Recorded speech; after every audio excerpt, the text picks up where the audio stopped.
Hello. Welcome to the MiniMapCast. Got him. I knew it. I was going to get you straight away. Not a doubt in my mind that I wasn't immediately going to get you to break. I mean, you started it off well by just making sounds that made me laugh before we hit the record button. It's so easy, and you know, it's been true, and it remains true that words said wrong and just stupid sounds are just the funniest thing in the world. Oh my god, isn't it so funny? It's so funny, isn't it? It's just like timeless humor. Yeah. It is never old, and it is always good. Yeah, absolutely. I was in the middle of having like quite a profound moment of like, oh wow, this has been a while. This feels right. Like, oh man, this music, it's been so long. And then, hello. And then silence. The music is good. Like the music is so good. I remember because I've been working on some other shows and stuff at the moment, and like Minimap and not like some of the stuff on Super Jump, like trying to find fucking music that really kicks is really difficult. It's so annoying. And like whenever you're working on like a library, like you're always trying to find books, the roundest peg to fit to go into the round hole, but you're always just working with imperfect fits. Yeah, and it's when it does fit, it is so obvious. You're like, oh, that's it. Like that's the one. Like this is going to be the thing that is just the tone and the vibe and the whole deal. Mm-hmm. Yeah, I'm glad the music for the show has one, we have it, and two, not a thing that I've ever went like, oh, maybe not. Yeah, you know what I mean? Let's get something else. Yeah. Hello, welcome to the MiniMapCast. It's Minimap's flagship podcast. Minimap being an Australian independent games site. Kerry, it's been a minute. What's up? Man, it has been months. You're Kerry. I'm Jeremy. Months. I realize I am Kerry. Yeah. You're Kerry. I'm Jeremy. I realize I've never actually written that down in any of the intros I've got. Is actually the names of the people that are on the show. Well, that's true, but it is part of it. Is like, my name is like. No, it's not. It's not in my version. It's actually not. Oh, it's on. Yeah. Because I've got the newer one. Which I for some reason I removed that part of it. Oh, that's funny. It was a part of the intro. Yeah. Yeah. So someone knows our name from one of the podcasts.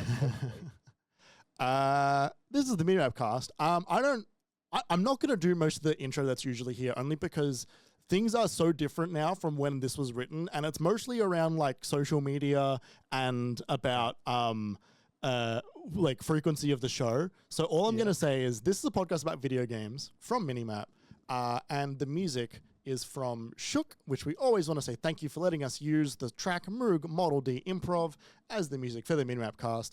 If you liked that, you can listen to more of Shook's music at shook.bandcamp.com.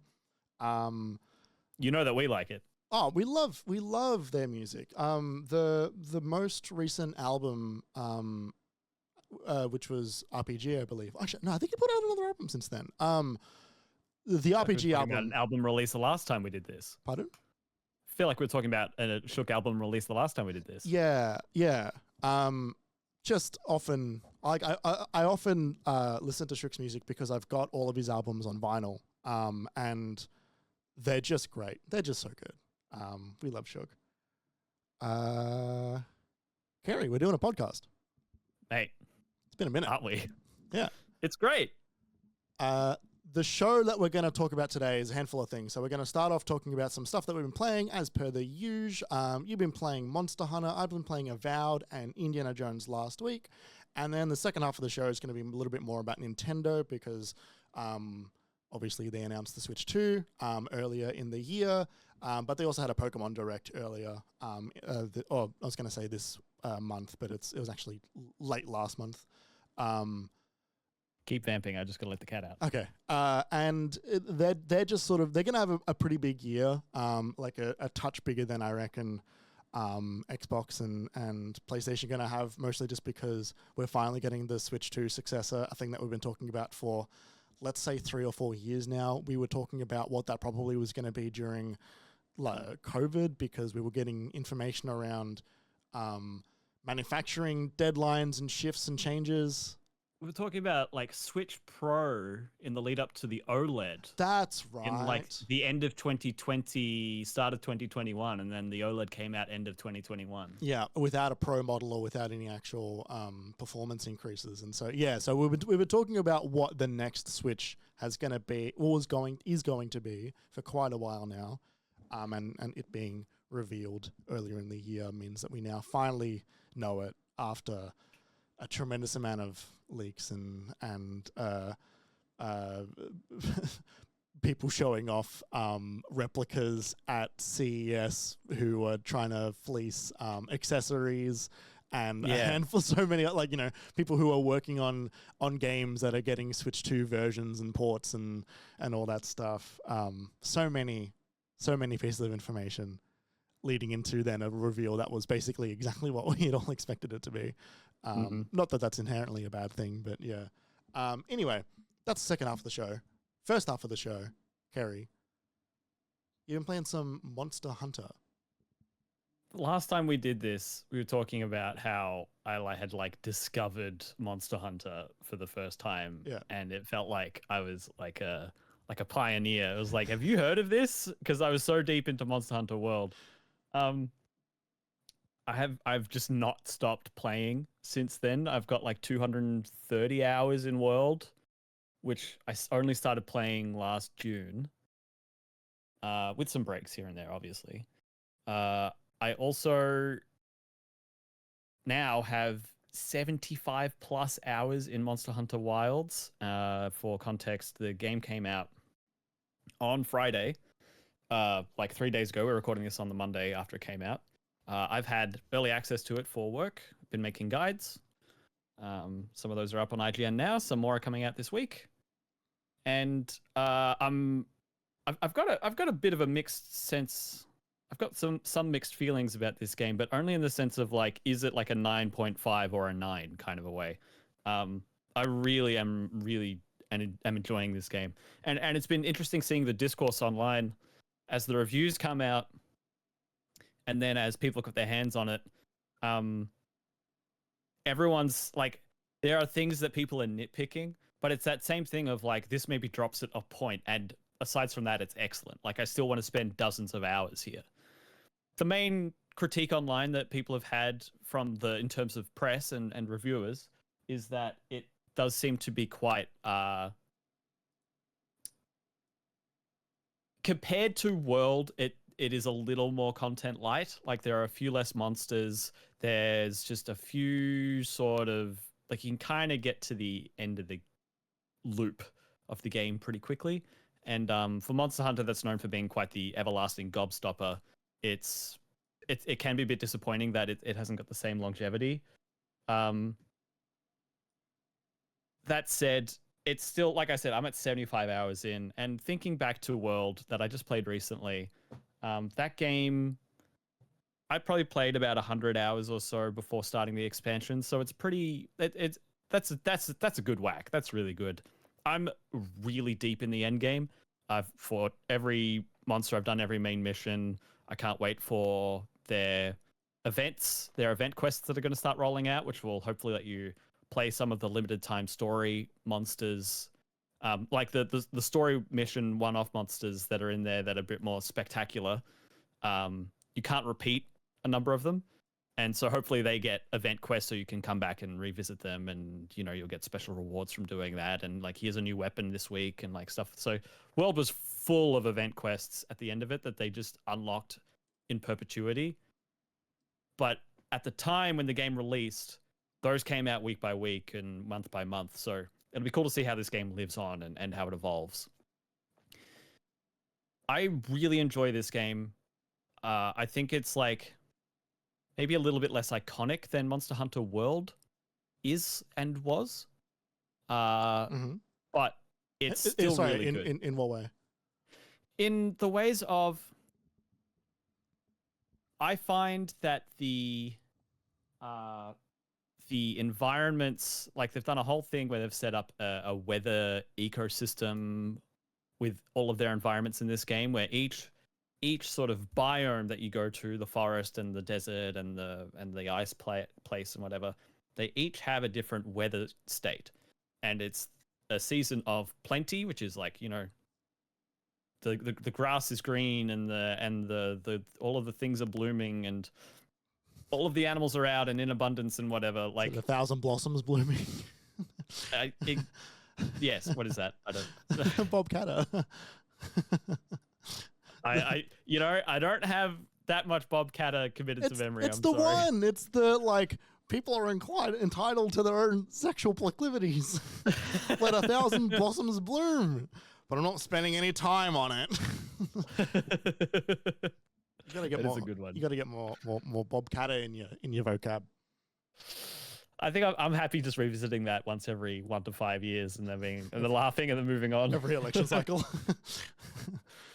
So yeah, there's each area has a season of plenty, a season of fallow, and then a season of inclemency. And each area's inclemency is different. In the desert, it's a massive sandstorm, which also brings with it thunder. In the forest, it's like a monsoon amount of rain. So that's that kind of thing.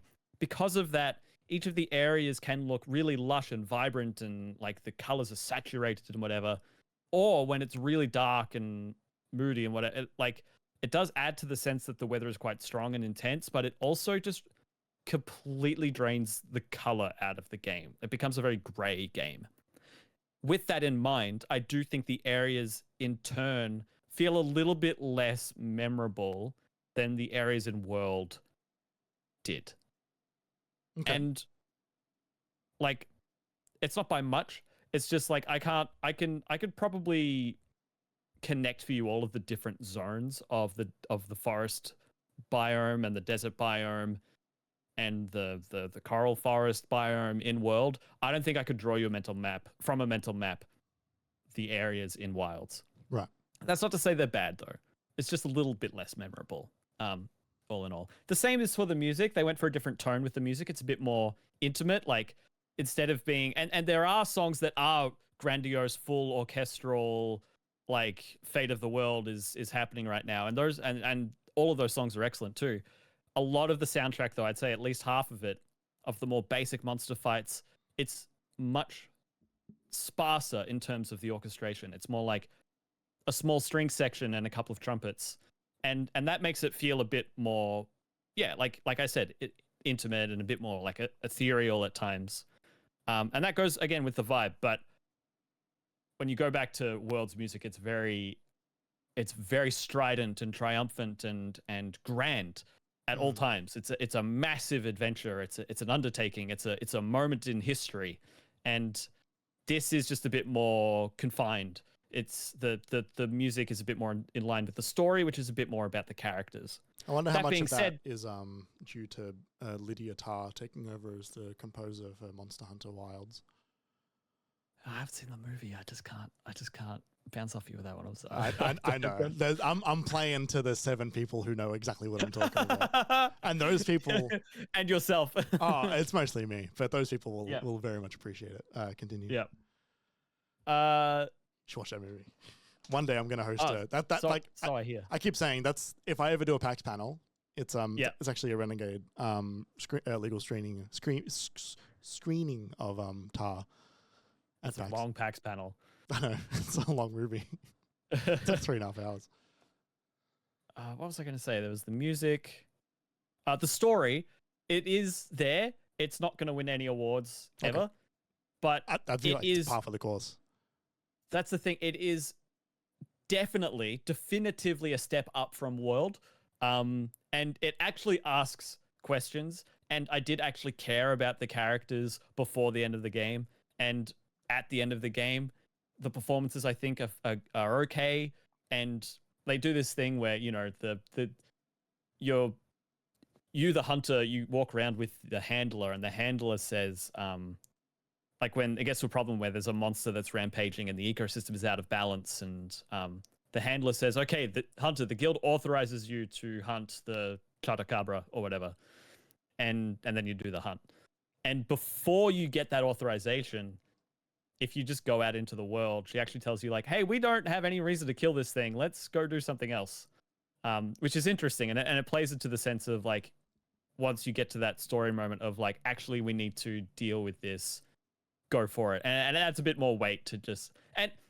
It's the same thing with any Monster Hunter game, any story. The biggest problem is any plot beat they have where they're like, maybe the answer isn't killing monsters. Everyone knows the answer actually is killing the monsters. It's called Monster Hunter, and it's what you do. And no matter what happens, it's going to be the outcome. But if you just suspend just for a tiny, just a little amount, just understand that you're going to stew in it a little bit before you get there and go along for the ride. It's actually pretty good what they give you. The FromSoft like, I wonder if this game's going to end about cycles and breaking them and making them go on. And then like every time I'm like, oh, maybe this one's not about that. And then you get to the end like, oh, it's about that. And I still love it. I still love it. You're still doing it. That's a really good point. That's a really good parallel. So I think all of the weapons have been tuned up. There's this excellent new focus mode and wound system where you hit a monster enough times in a specific part of their body, like on their arm, for example, or their leg or their face or their back or their tail, enough times on any one particular point, and that part will grow into a wound, which is a particular zone that you can hit with a particular attack, which every single weapon has a different one. And it does this cool animation, which is great in Monster Hunter. All of the weapons feel and look amazing with the animations and the satisfaction of the game feel. And the monsters get toppled over and you get components and it allows you to, it's a stagger, so it lets you really lay into them. And it's very satisfying. It empowers some weapons in different ways. It's shortcuts to getting other weapons more powerful. So it's a really engaging system, and the way they've integrated all the hunts into the world where you could just sort of leave your base and go out into the zone, or open your map and be like, oh, there's one there, I'll get this reward if I go and do that. Or it's like, oh, I just saw that one over there, I'll just go do that. Like, it's all very seamless and very frictionless, to the point where I sat down and I thought about it, and it's like 75 hours in a game in Monster Hunter isn't necessarily heaps. But when you think about 75 hours into a game in like 3 weeks, that's actually kind of fucking nuts. Like, I put a bunch of time into Fallout 4 when that came out, but I didn't get close to 70 hours. And I don't think I ever got to that much time spent in it ever. Like, it's a lot of time, and it went by so fast because it feels great to play. The story brings you along through it. The progression is there. All of the armor sets are incredible. The weapons look great. The environments look really good. It just pulls you through, and if you're into that kind of thing, you're gonna have a great time, really. My biggest gripe with the game, and this is the main point I want to make sure I get to this. Mm-hmm. In world, and granted, this was my first Monster Hunter experience in world, but you kind of get decent at it, and then you've got a good feel for it, and then you can kind of read the rest of the game in a way. But that said, in my experience playing World, which I only started last year, and it was very recent, so I'm my competency with World is up. I'm in that zone. But in World, there are a number of times where you hit essentially a brick wall, like a progression brick wall, where you've been just going about in that the first one that comes up in World is the Anjanath. It's a big red fire T-Rex, basically, and it is a distinct difficulty step. It's not part of the curve. It's a hard stop for a lot of players because it hits hard. Its attacks are much more difficult when to understand, the way they're telegraphed, and so what happens is players who have been going through casually, who will have just been going, oh, I'll just upgrade one piece of equipment there, and maybe I'll try a new, I don't need to worry about that. They get hard stopped at that, and they need to go back, fight some of the monsters that were just before Anjanath that are a bit stronger than what they had before, fully complement their new armor set, so it's all at a higher defense level, and it's got some of those new skills, and make sure you've got maybe a water weapon so it does a bit more damage to the fire Anjanath. There isn't really a moment like that I had here. And it happens, some of the most memorable moments in World for me were when we came across a new roadblock And it was like, oh my God, how am I going to deal with this dive bombing things that drops flaming eggs that explode when they touch the ground? Like, I'm just like learning how to defeat some of these larger than life creatures because I have no other choice but to get better and to improve and to gear up. Was overcoming that challenge was one of the greatest joys for me in World. And I really didn't feel like I had a moment like that here in Wilds nearly at all. It was a very smooth experience in terms of the challenge. I never failed a quest. I never died 3 times is usually the limit. And then they're like, nope, quest restart. That's enough. Go back, try again. That's not happened to me once in this game. And that's disappointing. And it's a critique I've seen from other critics as well. IGN's review got pretty lambasted by hardcore fans who hadn't even touched the game yet. But one of Tom Mark's criticisms was the systems are amazing and whatever. If only they'd given us challenge to sort of do something with all of these incredible abilities they gave us in this game. Yeah, right. So it's been an interesting little tension. So there's not really any like skill checks along the way. Well, so that's the thing, because it's not like I'm not trying in each of these fights. I am. I am getting. It's not pushing you to like really look at everything that you're doing with a critical eye, going, okay, what do I need to change? What do I need to optimize? What do I need to get rid of? Right. Exactly. Okay. That's it. And Monster Hunter is always delineated into these ranks. Yeah. Low rank is like the first part of the story, and it's the opening of the game. And a lot of people say like you just blast through low rank because you're going to get to high rank and it's going to invalidate every item that you've equipped and used and built in low rank. High rank, then immediately all of the monsters refresh, they all get harder, they all drop new equipment, they all drop new stuff, and then everything that you had before is now worthless. And in low rank, in this game specifically, each monster, if you're using one type of weapon and armor, each monster drops enough materials in low rank for you to craft 3 or 4 of their armor pieces and usually a weapon upgrade just after one hunt. And that's like, that could be a massive step up in all of your resistances, in your new skills that you've got attached to your armor. You know, it keeps your damage up, it keeps your defense up.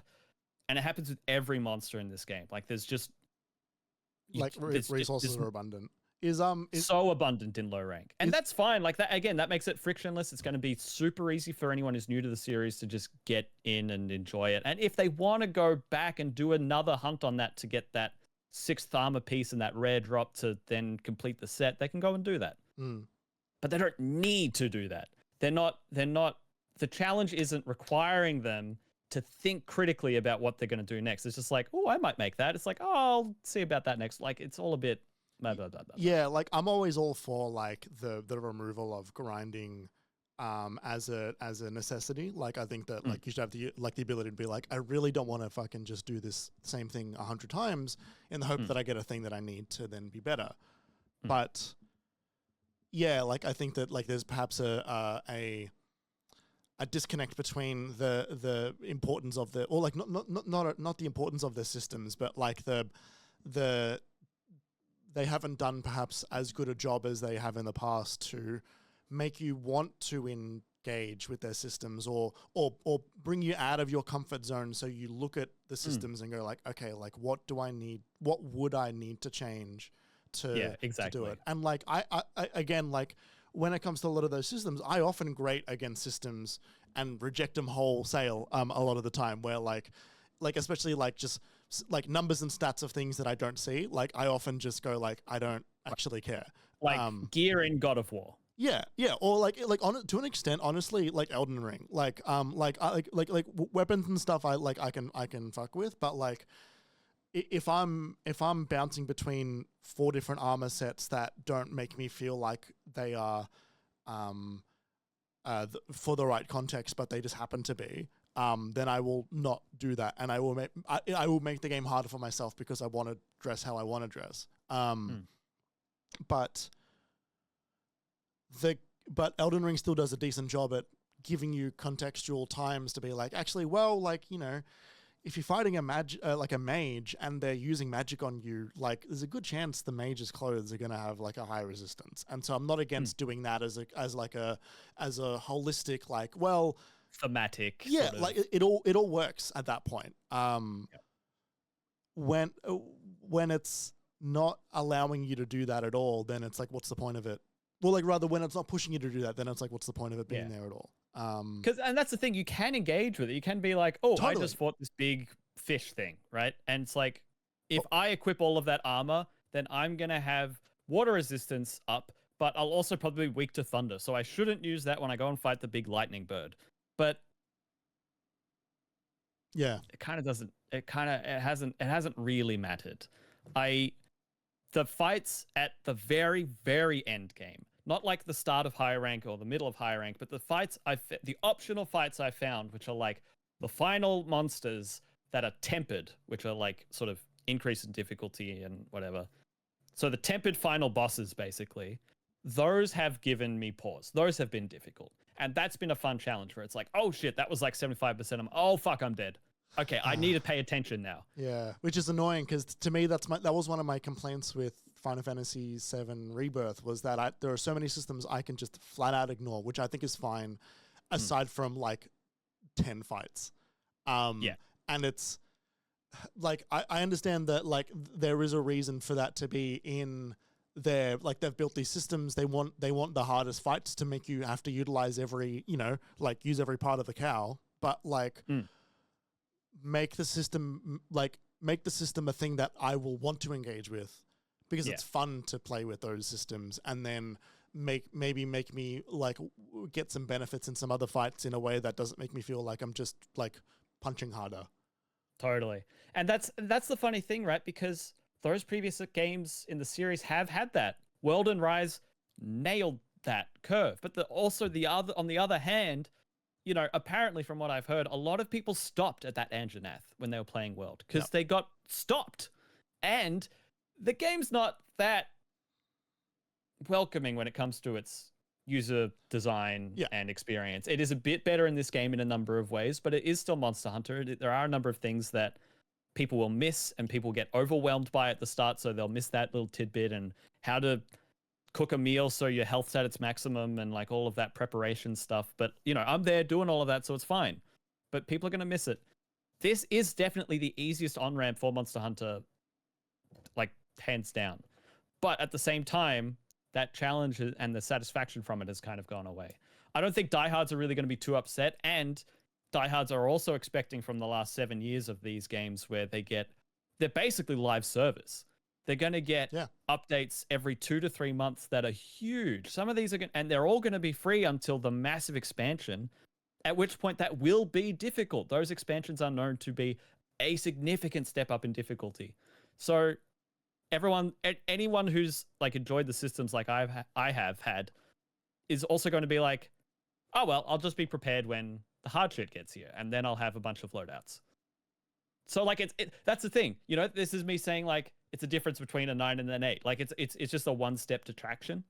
And I am really looking forward to it. There's so much excellent music in this game. There's one song from the Ice Shard Cliffs, the ice area, which is this awesome, bombastic, and it's kind of that grand overture sort of setting, but, you know, dire stakes feel that you'd get from the World soundtrack a bit more. And it's so fun. It's so good. Every time I listen to it, I just can't stop. What are you laughing about? Dire stakes.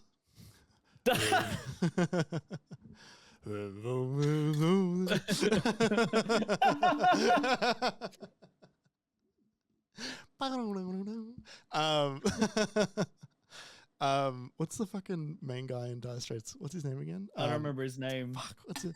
I was watching. What was that night where you and I on Discord were just like talking about how good Dire Straits was? Then we're just looking up different live performances of all of like 2 different songs. Yeah, we're looking up every performance of Mark Knopfler.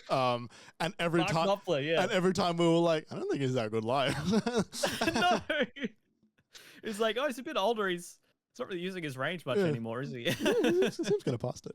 I have one final question for you about Monster Hunter. We've taken so much more time on this than I meant, and I've been trying to be concise so actively. How's the food look? Look, it's pretty good. Yeah. Now, there's no canteen where the Meowskiller chef makes you a meal. Unfortunately, I haven't been made a meal by a cat in the overworld. Yeah. What? But that's like the thing. The cats will give you rations, but that's just an item that you can use out in the field. What you do get instead, you get a couple of options. So the food you can cook in your tent or on your little stove, it isn't just like a hunk of meat this time, although you can still do that. But you can cook yourself a proper meal in a pot, and you can choose the ingredients, and there's 3 types. At the base, the top is meat, fish, or veggies. And that's like, and you can just finish a meal. It can just be like, just throw a slab of meat in there and cook it, and that's done. And that's your health and your stamina upgraded. And that's just like basic. You can add other ingredients to it as you find them, like mushrooms or big hunk of cheese or garlic or whatever. And I hope that every ingredient has a version of it that is just big hunker. Like it's just a big hunker, big hunk of cheese, big hunk of broccoli, big hunk of meat. It is a big hunk of cheese, or an egg or whatever. And then a third option, and all of these give you different buffs, right? Which is why you choose them differently. But then the third option is like a garnish. It's like a bit of oil or chili flakes or shaved truffle kind of a thing. And you can find those in the world. You need to stop this monster from. You need to let this monster dig it up and then interrupt it for it to drop the truffle for you to pick it up for them to use later in the cooking. So like, it's part of that. That's all dynamic. Like it is, you chose the meat, you chose the egg, you chose the chili. And so each time it's just like, that's cracked onto the whatever. And so that changing to how you want is cool. It does get a bit old because it's the same animations each time, basically. It just looks a bit different. Each village, though, after you beat the main game, will, from time to time, offer to feed you. And each village has their own bombastic food cutscene. And those cutscenes are amazing. Yeah, they're so cool. And the one that you always have to do in the low rank main story, it's like part of the story. You're in this village and they're like, oh, come and you saved like our family, like me and my sister. My grandmother wants to cook your whole team a meal because you saved our lives. And you sit around this big fire, and for a whole minute, it's homemade bread, and you get to watch them tear it apart, like, and it grips together, and these hunks of cheese, right, that are they're this village's delicacy. They roast them on sticks over the fire, and when they start drooping, they pick up the stick and they slather it across the bread, and it oozes across, and someone eats it, and there's a cheese pool, and the cat's trying to eat the soup, but it's too hot, and like. And there's a whole bunch of cheese, and they dip the bread. No, not cheese. There's a whole bunch of beans, and they dip the bread in the beans, and then they eat the beans on the bread, and like, it's really good. That's just like one of the cutscenes. I found out the other day the different meals that you're invited to throughout the different villages are all different cutscenes, and they all revolve around that village's sort of thing. If you eat the one in the lava place. They go and they find one of these. It's rocks. The oil silt basin, and it's full of oil. But there's also these like gecko salamanders. Yeah, right. That are these like small monsters. They're not harmful at all. But they go and grab one of those, and then they open a big pot, and it's full of lava that they've like got, and they dip this thing in the lava to cook it and pull it back out, and you eat this lava fried gecko. Yeah, that's fun. Is the different cuisines of the various villages, like, do they all feel like that they are like not just thematic but like culturally appropriate for each of the different zones, or is it a little bit like is it kind of saying? I wouldn't say any of the villages really feel particularly like they are evoking any other type of human culture than the others. Maybe that first village is a bit more Middle Eastern. One of them's kind of got like a head wrap turban situation going on, which is kind of maybe that fried flatbread kind of thing coming in there, maybe. But you know how like in like Zelda, like the the rock people, like they literally eat rocks, and then like the birds have got their own sort of thing, and like it is like that, but not in like there aren't many like human analogs of like, oh, this area is clearly trying to evoke. Yeah, no, I meant more like in universe. Like, does it feel like? Yeah, well, in universe, yes, it does feel like that. I feel like they've been developing their own cuisine from living in the areas they have been. Yes. Yeah, that's. I would say so. Yeah, it is. There is an annoying bug where like you get the notification of like, oh, someone in the cliffside village wants to feed you, and you can open your map from that notification, hit fast travel on that notification. It takes you straight to the place. And then you like get on your sacred for the cutscene. It fades out, loads for 2 seconds. You load back in, you're there, and then the person doesn't want to feed you anymore. So that's why like I only just found out what the lava one was, because it took me so long to eat another meal at a different place. Yeah, right. Because it's like unless you're in the biome already, sometimes it feels like it's a roll of the dice whether it's actually going to be on offer to you once you actually get there or not. It's so silly. It's getting there and we're like, that was days ago. Like, I'm not, like, I don't have food for you anymore. Like, I was in the forest. Yeah, cool. All right. That's fun. I could honestly talk about this game for hours, but those are the main points I wanted to touch on. I'm looking forward to hearing how it stands over time, I guess. Yeah, me too. It's going to be interesting to see. Like, it's been interesting to watch people on Twitch, and I've been watching them. Oh, that's the other thing. Some of the cutscenes in the main story, they're actually like, they're astounding, like cinematic, really like jaw-dropping masterpieces kind of thing. Maybe not masterpieces, but like they're jaw-dropping. They're really good. And getting to watch like streamers watch that for the first time, I'm like, oh, it's this one. Like, that's been really, really fun. Yeah. That's fun.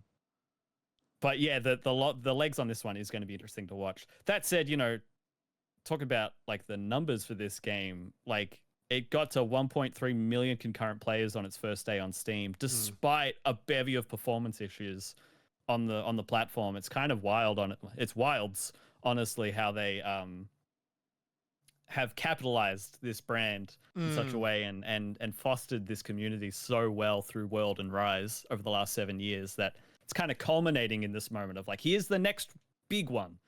Everyone jump in. Everyone's like, okay, I will. It's the and you can see it. It's the effect of the film starring Mila Jovovich, like it's just it's reached an audience. I mean, like Resident Evil has never been higher since that franchise ended, like the we're in the golden age of Capcom, and who's the one through line between the two live action Capcom properties is Mila Jovovich. You can't underestimate a lockdown Monster Hunter movie's effect on the community. It's just it's immeasurable, really. This is what I've been saying in my thesis. I shall. Cool. Do you have any other final Monster Hunter stuff, or is that it? Fuck, it's good, man. Yeah, it's so good. I wish I liked those games. Like I've said it for the past 3 or 4 fucking Monster Hunter releases, but like, I just know I don't. And that's like, it's just annoying because like they seem really fun. Totally. I think if there's any that you could, again, like I already said, like this is probably the one for anyone to get into the series on, because the combat's engaging, and if you want to craft a bunch of stuff but not worry too much about it, you can do that in low rank. Like you just get the materials, you can make some cool pants and a cool headpiece, and but that was the same with World, and I just like I tried it so many times. Like I tried that game like 5 times on 2 different consoles, and it just like because I really wanted to. I was like, the amount of like different spots of friend groups or whatever, like jumping in at different points. I bought that game on launch, like I bought it on PC, I bought it on PS4, like, oh man, it's just not for me. That's fine. I'm not running out of stuff to play. I'll show you one of those cutscenes later. Yeah. Something that is made for me. Yeah. It's Indiana Jones, and the Golden Circle. So what's that been, about 3 months now since that came out? End of December? Yeah, sometime in December. So that game came out, developed by Machine, who made the Wolfenstein games, the modern ones, which I also love. Yeah. Okay. So yeah, developed by Machine. When they announced they were making an Indiana Jones game, I was pretty like, I think like most people who saw that announcement being like, oh, okay, the Wolfenstein people, like, but I think like they were taken aback only because I think the assumption was going to be that when they were making an Indiana Jones game, that it was going to be third person, because what's not Indiana Jones if not Uncharted and Tomb Raider, right? Like the two most Indiana Jones ass fucking video games, they're both third person, and they're both lifted from each other. Like those two franchises are so linked. So coming through that to be given to Machine and then it being shown off as a first person game, like, look, it makes complete sense in terms of why you would give it to Machine. It just doesn't immediately make sense that Indiana Jones is going to be a first person game. Especially, couldn't agree more. Like there was so much trepidation for this game ahead of launch when people hadn't played it yet. Totally. And then when people played it, when I played it, and what I then realized what the game was, I was like, oh fuck, it's an immersive sim. Yeah. And that's great. Yeah, that's cool. So at the same time as Indiana Jones coming out, I also upgraded my PC, which is exciting. So I now went from a 1070 Ti to a 4070 Ti Super. Man, that's a jump, is what that is. Quite the leap. Because I can do now like the full DLSS and frame generation and ray tracing and which is required for this game on PC. And so I'm able to play this game at 90% ultra settings. There's one or two that I can't do. I can't do everything at once. But it's pretty fucking good. You don't have a 4K display attached to your system, do you? No, but even then, like I can't do full ultra on 1080. There's just there are too many bells and whistles that you can turn on it's mostly, I think, CPU bound at that point that I'm hitting my limit on. But I digress. Indiana Jones and the Golden Circle, the Great Circle, the Golden Great Circle, the Great Circle, the Great Circle. What's the golden? What's that? I don't know. There's a golden compass. So that's probably actually what I'm thinking. Think about Nicole Kidman and Daniel Craig. No, it's the fucking Kingsman movie. Is what I'm thinking of. Oh yeah, Kingsman and the Golden Circle. Yeah. Huh. Indiana Jones and the Great Circle is a fucking awesome video game. It is such a stage for you to be Indiana Jones in a way that is not like when people say like, oh, it really makes you be Spider-Man, like it's kind of the flip side of that, where it allows you to play, it allows you to role play as Indiana Jones in this film. You've got so many different options for the gameplay styles, which really lend itself to the kind of ragtag kind of, like treading water off the top of the dome, what the hell am I going to do next vibe that Indiana Jones really shows off in all of the films, the good ones and the bad ones. He's always kind of just like, all right, like I got to do this next thing because the previous thing I was doing blew up in mine and everybody else's face. And like, I need to fucking go now because those guys are getting away, sort of thing. Like it's that really classic adventure story structure that this game manages to weave into its like moment-to-moment gameplay, which is not a thing I was expecting for them to nail as much as they did. It's the characterization of not just Indiana Jones, the character, but Indiana Jones, the franchise, has just been like, it's honestly like a really perfect characterization of that franchise. Like I really love those films. There are now more bad ones than good. But damn. Yeah, I know. Look, as most franchises that are still being made, like film franchises with legacy sequels. That being said, like they've all got moments that are good in each of them. Like there are always like key moments where you're like, oh, like this one section in this movie that's really kind of mid it rules, and it rules singularly. It's the Star Wars thing. It's the exact same thing as Star Wars. You know, like the pod racing scene in like Phantom Menace, fucking awesome. You know, the fight on Geonosis, fucking awesome in Attack of the Clones. Those movies are not good. This game is full of those really great key moments, but they're sprinkled all the way through. And the two key gameplay pillars that this game leans on to do that is both the improvisational aspect of it being an immersive sim and the puzzle mystery element of the game. The immersive sim element is all about, you know, do I go stealth? Do I go loud? But it's also like, do I pick up this, like the game is littered with objects for you to pick up and throw at fascists. The game is full of, you know, like, I've got a broom. This will be 2 hits with someone. Then I can run over and pick up this baton and throw someone. It's the Hitman thing, you know. It's like there's just stuff for me to pick up with my hands and throw at the enemies, and then run over and punch the other one. Up.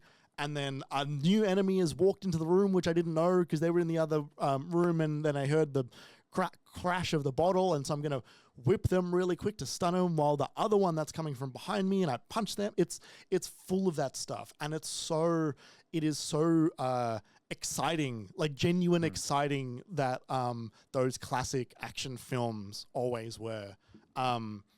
It obviously helps that Machine is really good at like doing first-person combat that feels quite visceral and feels really up close, especially Wolfenstein. There are so many moments where the enemy is right in your face, like the big robot dogs or some of the like named enemies in those games. They get right up in your face, and sometimes you're like punching them like really, really close, and it feels somewhat claustrophobic.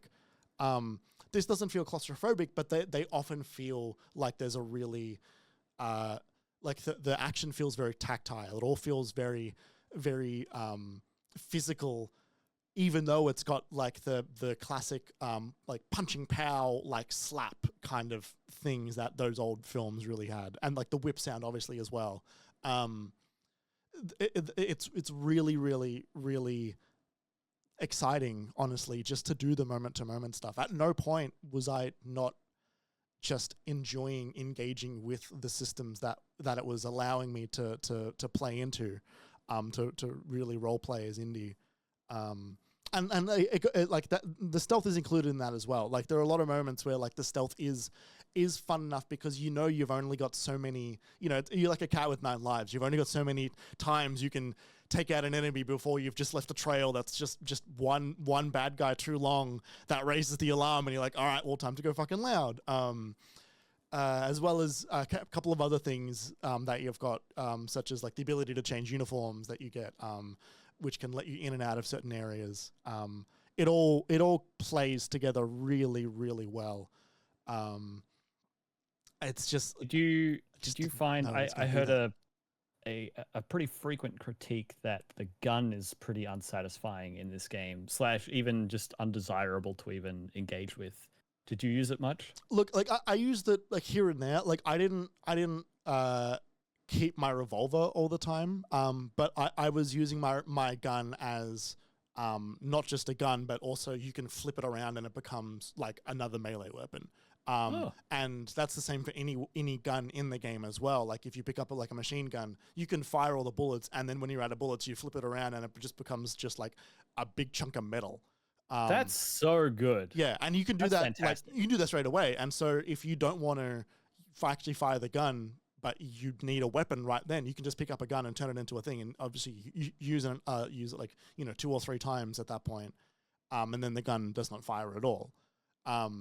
The pistol that I've got was just one that I have often in like my back pocket, literally as like this is my get out of jail free card.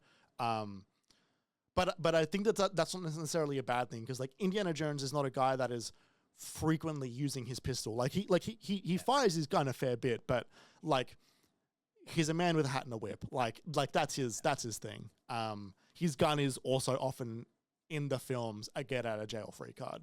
Whenever he pulls out his gun, often it's because there's 6 guys that are chasing him in a straight line, and he'll fire his gun through all of them. Like it's not Han Solo in that regard. He's a bruiser for the most part. Right. I think that the gunplay is not like super fun, but I don't think the game, like it at no point does the game put you in a corner where it's like, okay, this is like the shooting section. I would love if there was if someone I'm imagining the sentence of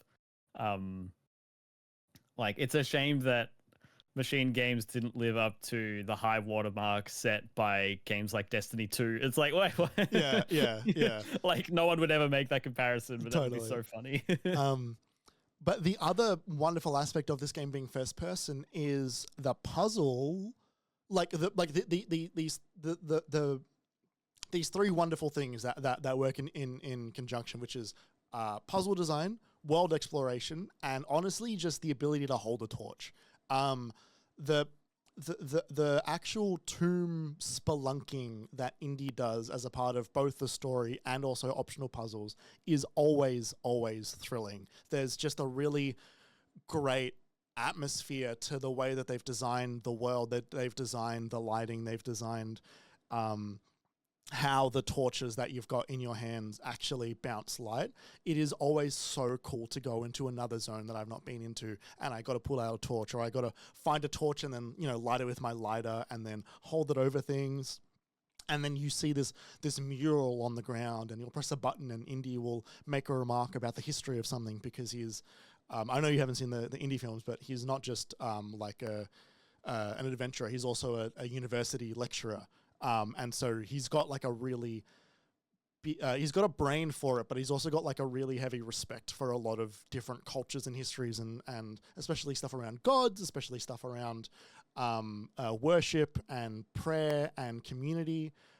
So you can make him remark about so much in the game, and there's so many, really cool. many moments of dialogue. And each time you do that, he, in his diary, he'll do a little scribble about it, like a drawing with like a little note or two, similar to like Nathan Drake, but it's a little bit more artistic. Like he's a better illustrator. But that also means that all of the puzzle stuff as well, similar to the I don't remember if it is in the first, I don't remember if it was in all of the Uncharted, but at least the later ones, all your puzzle solutions are in your notes. With also other notes that you pick up if it's more of a figure out a thing about crack the Nazi code. But just the spelunking in these great worlds and exploring these little catacombs and stuff with your torch, and then writing down these solutions to then turn these great stone tablets in one direction, and then pulling levers to spin a character on the wall to put their arms in different directions, all the classic stuff. Yeah. It's full of that, and it's so fun. Make how it sound very tactile, and it is. They've made the world quite.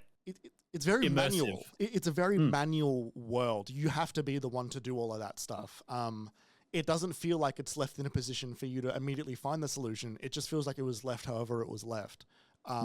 And part of that's also just due to the set dressing of cobwebs and stuff, which you can also get rid of with the fire, and it all feels like, the thing about Uncharted with criticism kind of is you're very rarely the first one there, because you're always showing up just as as the bad guys show up, which is a thing that happens often in Indiana Jones as well. But Indiana Jones often also does the thing where he will often go first, and then that's how the Nazis catch up, is that he's got to solve all the puzzles and they take the credit. And so you're doing first, archaeology of remnants of previous civilizations, which makes it just a bit more exciting, because you genuinely feel like you're doing it, because of how much it really makes you want to role play as Indy. And yeah, then it's also got these really wonderful, you learn honestly quite a lot about the different levels in the game, because the structure of it is not at all linear. It is in the sense that the missions are linear, but you get given the level, and then you go and do the main quests along the way, and it might open up, you know, another little part of the level, and you know, this catacomb wouldn't be open until you do like a main quest, but like you get a majority of the map for that level, and you just get to do your immersive sim Hitman Deus Ex you know, Deathloop thing all the way around the zone to really learn it. And you know me, I don't do a whole lot of side stuff. Yeah. I did every side mission in this game, and was doing a lot of the collectible stuff. Not every single collectible, but every collectible that wasn't just go here and pick up the item. I did all of the little missions, all of like the puzzles and the brain teasers. Yeah, like every puzzle, every aspect of my journal I filled out, aside from one page, because one page is dedicated to the final, like, you've collected every collectible thing, which I just, like, if I get to it, I get to it. If not, I'm not. But yeah, like basically the equivalent of like side quests, errands, rumors, all those sort of like mid to lower tier side quests that show up in every single type of open world game. I did all of those, and it was fun. Like, I wasn't doing it to tick the boxes. I was doing it because I was like, well, I'm going to see a whole bunch of new locations in this world if I do it. So like, I would love to do it. I'm going to get some random conversation with, like, you know, some guy that got stuck in his house, or, you know, there's like a little treasure hunt from a young child in this village that is the treasure hunt that they've created for whoever finds this message in a bottle is about what he learned about or what they learned about their gods in school that day. And so Indy's doing these little treasure hunts, but picking up world building that is like legitimate history at the same time. Yeah. And is he then remarking on that as well? All the time. Yeah. And it's always him remarking it in a way of his solving it. And so he'll do the like, you know, like, well, the puzzle says that, like, you know, the place of worship for the you know, for the harvest for the next season, 3 steps next to the harvest worshipping shrine. And so they're like, well, the harvest worshipping shrine is this god, which is usually found at this point in the village. I should probably go to maybe where they're selling some grain. And so he'll go over there, and then he'll make a remark again about the god in a little bit more ways. And great. It's like the genuine, like, actual research done, that is just like realistically often more respectful than the films will do. Not that the films are inherently disrespectful to certain cultures, but certain cultures were definitely disrespected in some of the films. Specifically Temple of Doom. That film is fairly racist. But this game does a really good job at it all the time. As well as it doing the, like, Indiana Jones has always got some aspect of a supernatural element in each of the films. They do that in here as well. It's hard to toe those lines.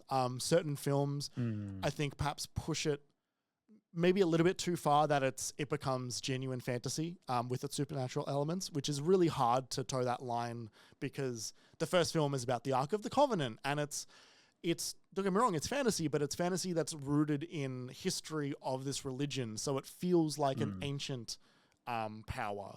Whereas one of the other ones, it's like the solution to this mystery is actually that there were aliens here, and you see them at the end of the film, and it's like, whoa, that's a bit, huh?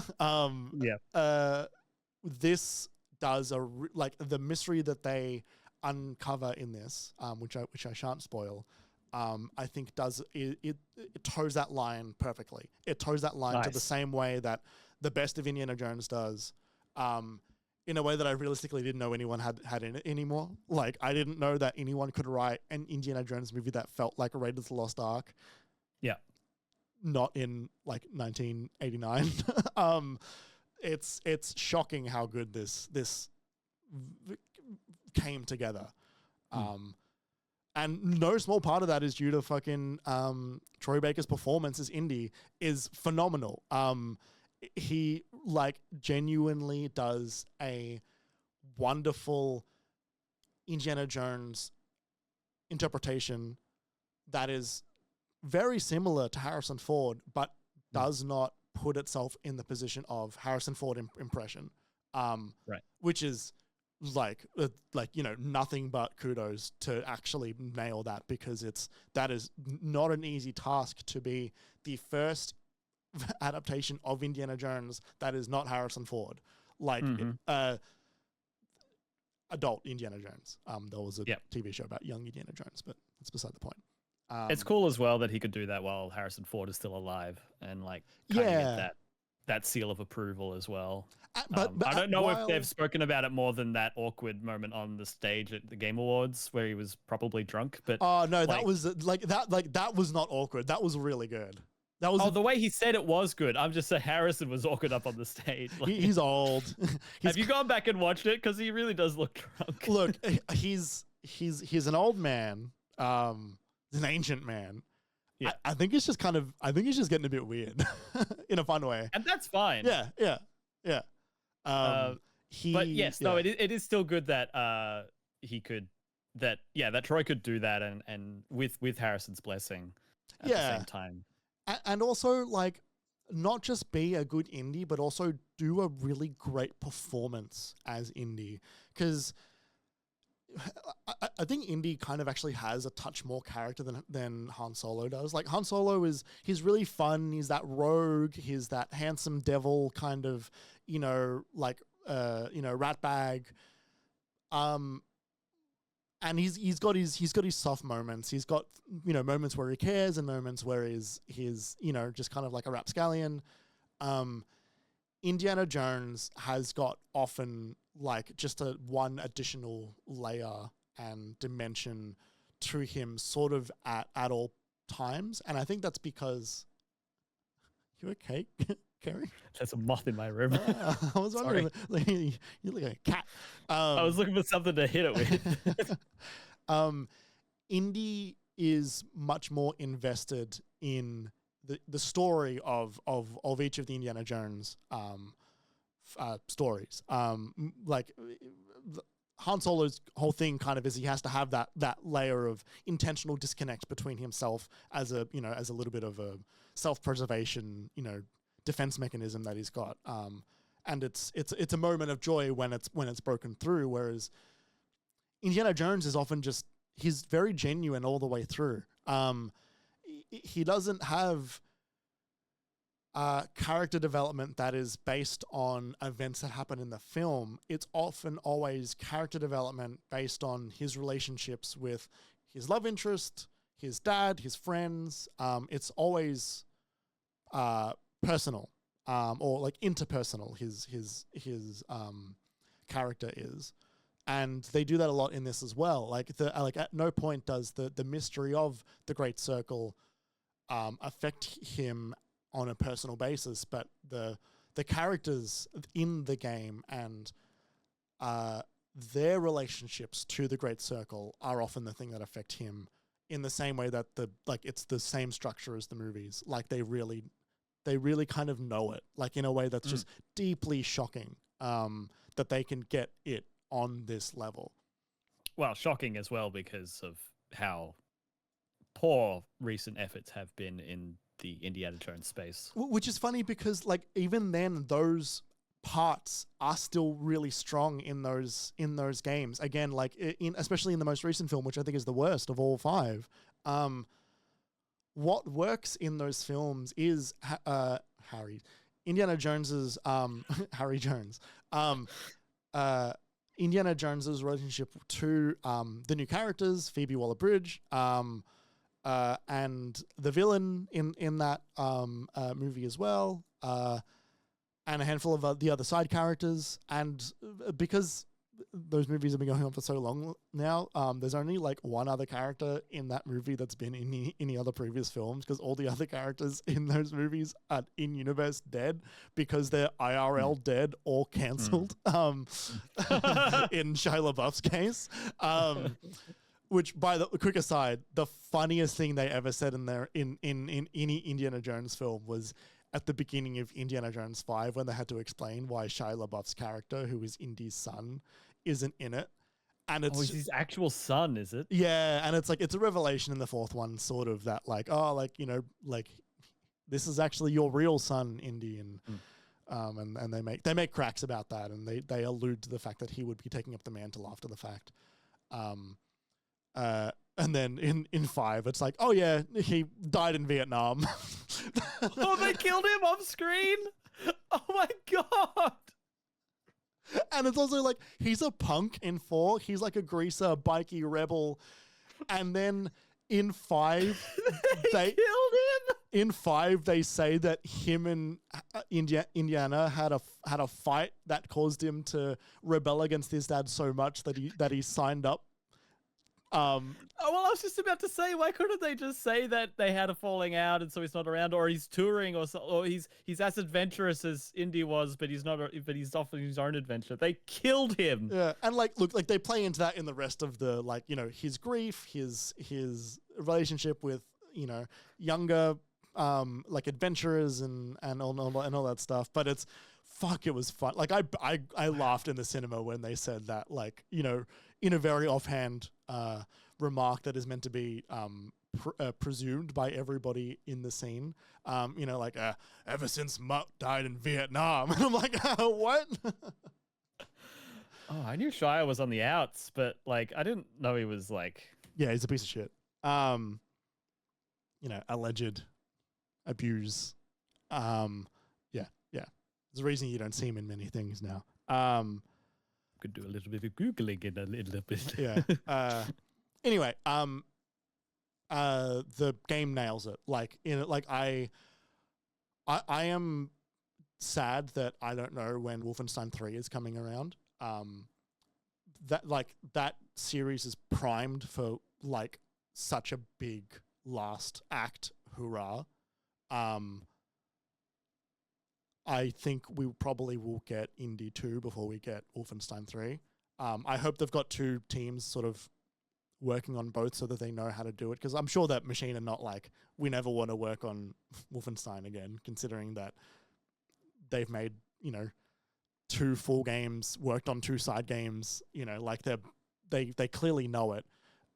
Did Todd Howard ever say, because I know they made a big song and dance about I'm really passionate about this and I approached Machine Games and we got the go ahead, and they did that whole sort of 5-minute doco when they announced the game. Did they say when development started though? My understanding is development started not too soon prior to that documentary, because that was the beginning of the development of the game, because we didn't see it for a couple of years. And that's what I thought. And also, he is one of the directors on that game. So, it would have... executive producer, right? No, he helped direct that game. He loves Indy. This was announced January 12th, 2021. Yeah, so my understanding is because we heard about that game for the first time when I believe it was leaked by Jeff Grubb. And when this industry's so silly. I know. When he spoke about it, that was when it was getting its green light.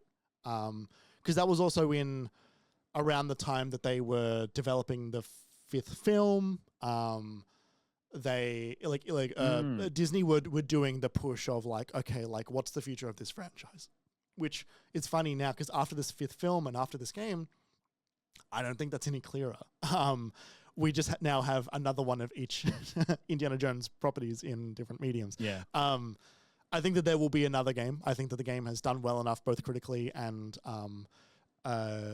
commercially. I think that now that the game is on PS5 as well, I think that the next time they will do a release that is concurrent across all platforms.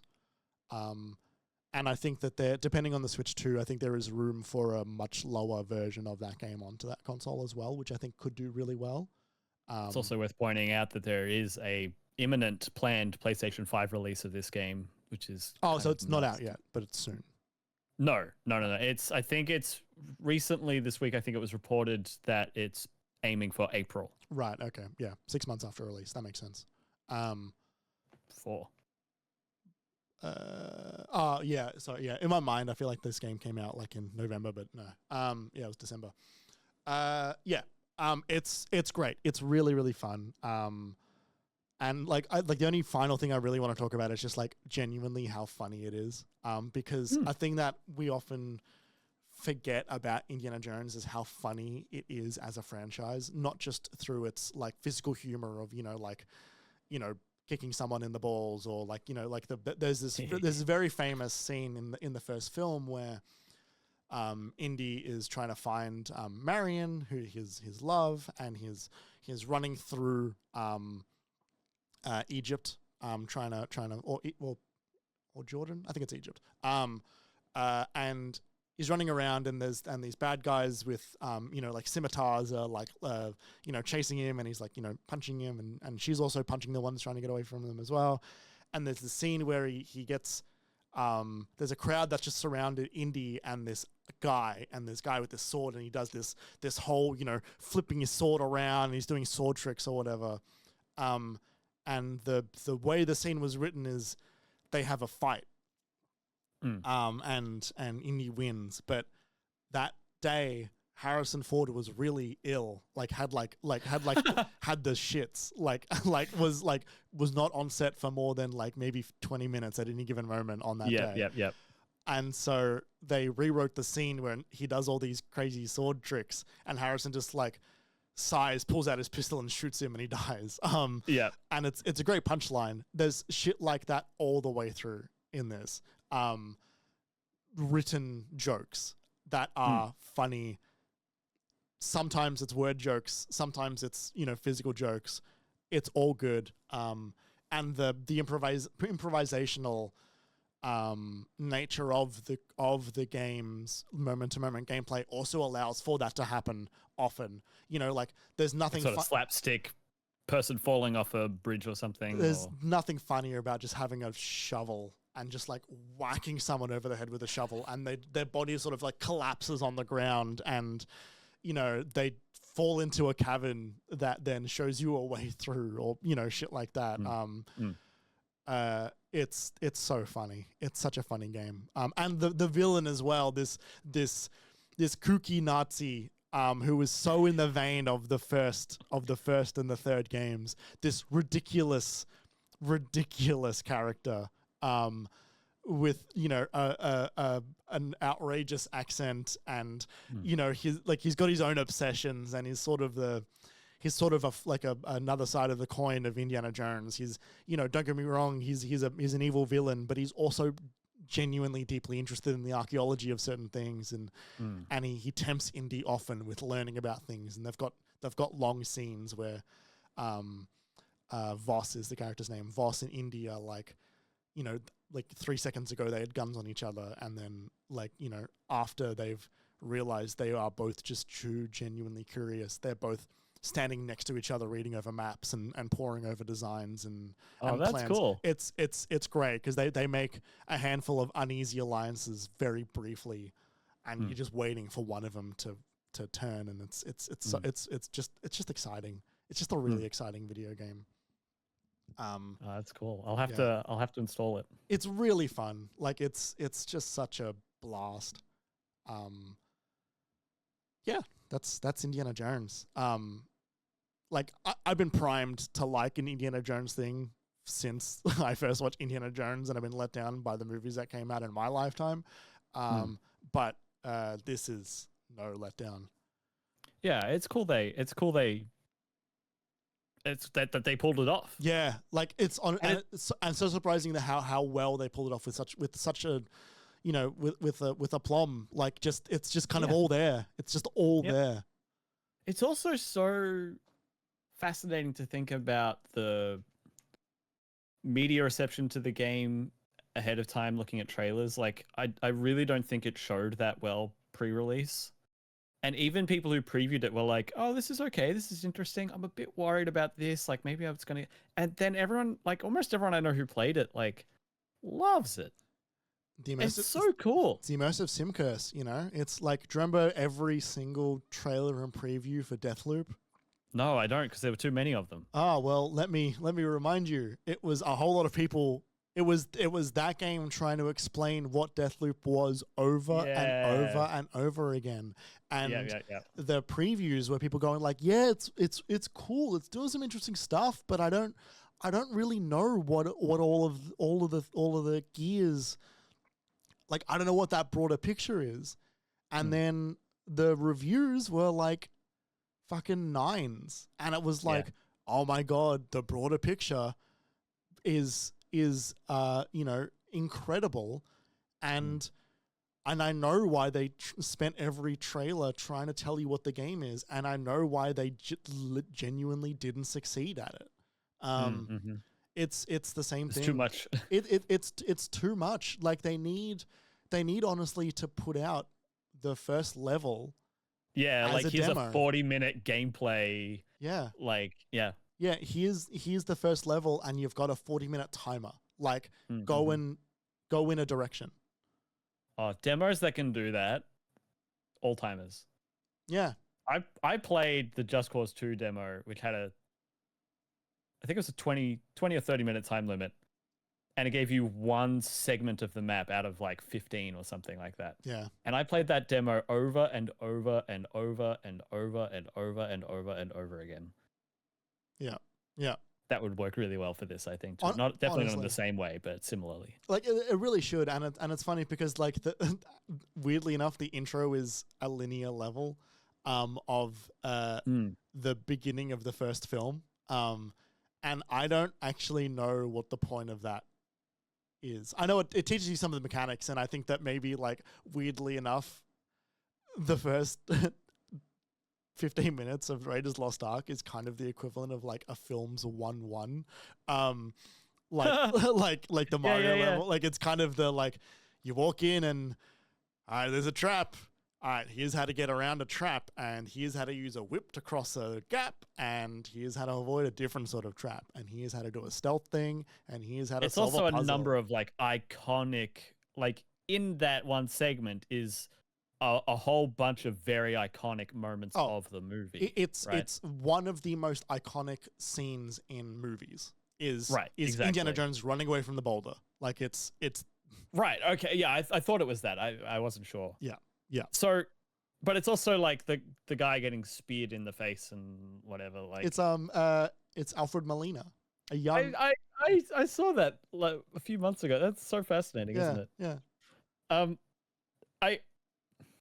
I mean, it's interesting. I think I can't remember whether I heard this or whether I've made this up, but I feel like I remember hearing that like they partially made that as a proof of concept, and then they were like, well, we've put all this work into it and it's actually not bad. Like we need to do this so we know that we've got Harrison Ford's Indy here through Troy. We need to do this so that we know that we can evoke Indiana Jones when we know the source material will do it. Now totally. Let's go and make our own material. And then they've got it. Plus it gives you the fun of like you get to be Indiana in that moment and see it through his eyes rather than whatever. Like I can see the merit of it. Yeah, I actually think it would have been a great, like, you've beaten the game. Do you want to play the first bit of the first game at the end? Like, I think it would have like Lego Star Wars, how you get to do the opening of Lego Star Wars of episode 4. Yeah, like I think it actually would have been better there because like it doesn't actually reflect what the game is going to be like in terms of like a structure, like because the levels are like not just wide and deep, but you can also as you get further in the game, there are certain quests or certain things that you might want to do, especially as you get to the end where they say like, all right, like now we're going to give you some more quests that are actually through multiple levels, and you have to keep going back and forth between them to solve them, as opposed to all the quests being inside of one level. So you're going from Egypt to the Vatican to Siam, like, you know, all of these different things. And again, like that first level kind of sticks out as a sore thumb of they hadn't actually designed the rest of the game yet. They've designed the gameplay, not the structure. And so I think it's kind of a false equivalence to what I think as an intro, even though it does kind of teach you everything. I also think that it's unfortunately towing that line of like here's the thing that you remember, like familiar territory, like please let us win you over, when it's like, no, like, but also this is clearly different. This is clearly different. Yeah. You gave us the point of comparison and it's different. And like, you've got juice, like you'll win me over by just like you do you, man. Like they're tempting fate by even evoking it, kind of a thing. And like, I think the other part of it is like the story itself in earnest begins in the college where he works, and it's kind of just like an intro to like walking around and that stuff, and it's like you don't actually really do anything there aside but pick up objects and then talk, and it's actually dull because you're not doing Indiana Jones things, right? Right. You're just walking around a museum. Yeah, like that part also probably should have been a cutscene. And then it just gets you straight into like, all right, you're in the Vatican. Here's your equivalent to Paris and Hitman 1. Yeah. Like, you're going to be here forever. And honestly, it's all great. Like, you're going to have a fucking blast. Do you know how many hours you put into it? I think around 40. Wow. I took my time. It might have been a little bit less. Maybe it was like 35-ish. But it was... It's like an Assassin's Creed Origins amount of time. It was full. Like, I was doing stuff. I was also taking my time. Like, I wasn't rushing. Fast travel is a little bit odd in the game. It's mostly good, aside from like some levels it's just a little bit confusing just because the level itself is quite vertical, and so you don't immediately know which is the fastest way to get from one point to the other. Yeah. But it's overall quite good. The most annoying thing, honestly, is there are some moments where there are one-directional shortcuts that if you want to get back to just where you were, you have to sort of take the long way around, and it's like, like fuck. But it's fine. Yeah. That's Indiana Jones. Nice. I'll skip Avowed for today. Okay. Come back to Avowed if we do another podcast. Yeah. And like when I've got more to say. Yeah. I'm still quite early, aside from just the voice actor for Garrus is good. Just like shocking no one. There's one thing that I want to say about Avowed, because I was talking about it the other day and it was funny, which is in Avowed, one of your main party members is this fish man. I don't remember his name. Kai? Yeah, that sounds right. Played by the voice actor for Garrus. Great performance, great actor, funny character, kind of snarky, kind of snipey, kind of like a bit of a know-it-all. The weirdest part of Avowed overall is that he continues to snipe and make snarky comments about so many things when you're having a conversation with someone else, but no one ever comments on it. Almost ever. He will make a comment and it's just a comment for the two of you. Yeah, but it's also not a comment even for your character. Like the camera will just cut to him and he'll be looking at your character saying something, and the cutscenes are like, the conversations are in third person, not in first person, which is what the rest of the game is. And so in third person, Kai is talking to your character, which is like, over left of screen, will make a comment. You may or may not respond, and then you'll continue the conversation with the person that is in front of you, who doesn't almost ever respond to the comment, to the point that I almost want Kai to just look directly down the barrel of the lens and just talk to the... It's very odd. It's very odd. And it's more funny than not. And I appreciate it more than I don't, because it does some little bit of world building and I get to see his perspective on things, and I appreciate his perspective on things, but it's odd. It's so strange. I wonder if that's because like any sidekick you've got along with, you can say a character appropriate thing to that stimulus. Yeah, but they can't come up with another response from the other person each time because they each say something different. I don't know if I can dismiss this guy. Like, I don't know if he's in my game 100% of the time. Like, I genuinely don't know. He's the only member of my party I've got so far. I don't know if this is a Dragon Age, like, these are my guys, or if it's a Mass Effect, I can choose who I want to bring sort of vibe. So far, I've not had any ability to decide that. But I think because he's got a dedicated skill tree in my skill tree section that doesn't look like it goes away, I think that he sticks around. It's very odd. It's so odd. That's it. I'll have more to say about that game when I get more into it. But so far so good. So far, so good. That's good to hear. Having a good time. Also very pretty on my new video card. Yes, nice. I'm excited to talk to you about it. Yeah. All right. Gonna fling it to a break. We're gonna throw you all away for a break. Yeah, throw you away for a break. We'll be back with talking about Nintendo 2025. That's this year. That's this year. It's fucked up.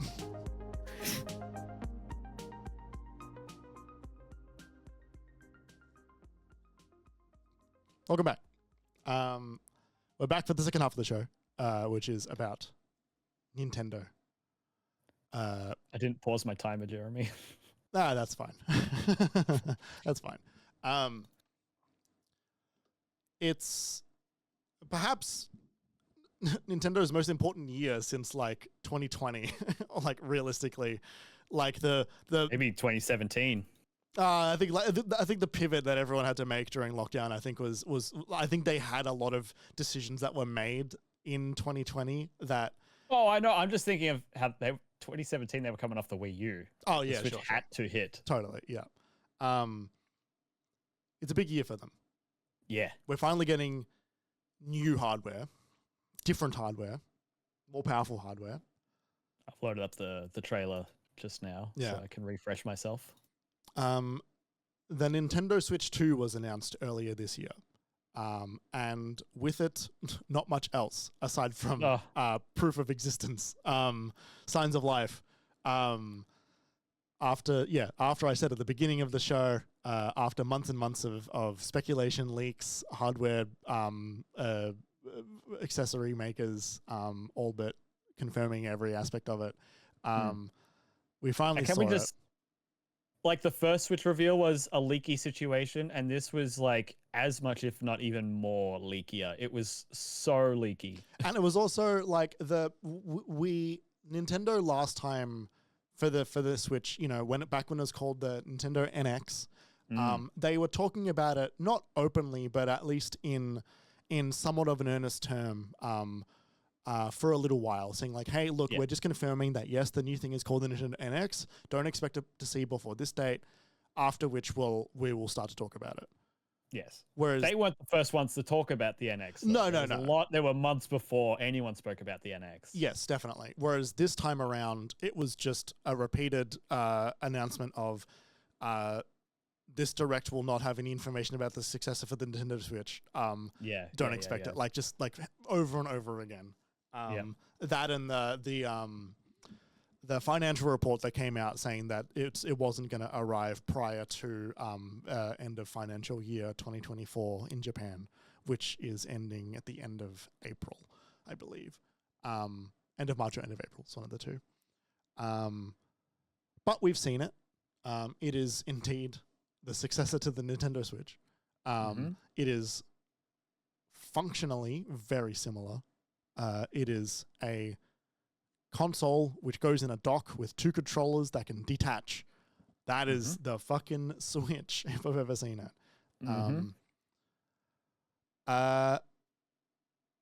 What do you think about it?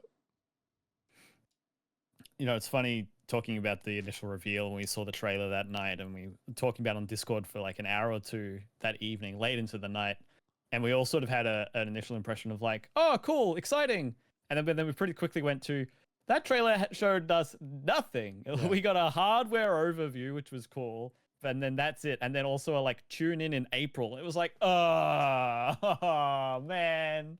Yeah, and it was I was so hoping we'd get it sooner than that, and that we'd hear more about it sooner than that. And we just got such little information. It was so disappointing. And especially because I think the date was also like, it was 4/2/25 or something. That's exactly it. And we thought it was like, 4th of Feb. That's in like 2 weeks or whatever it was. Like, for some reason, I read that only as April, and so I didn't have the disappointment that everyone else had of like, it's not Feb, it's April. I only read it as April, and I went, fucking, that's ages away. What are you doing? So far away.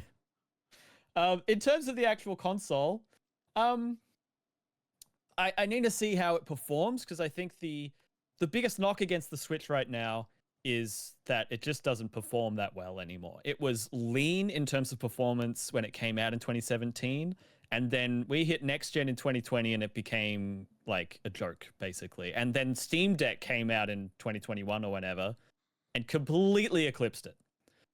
It's been great to play first party Nintendo games on since then, but I think it's definitely fallen away from its sort of premier place to play all game. Like what you remember early days of the MiniMapCast when it was just like, oh, you and June every time, man, I hope we get a Switch version. I just want to play this portably. I just want to play this on Switch. I just want to play this on Switch.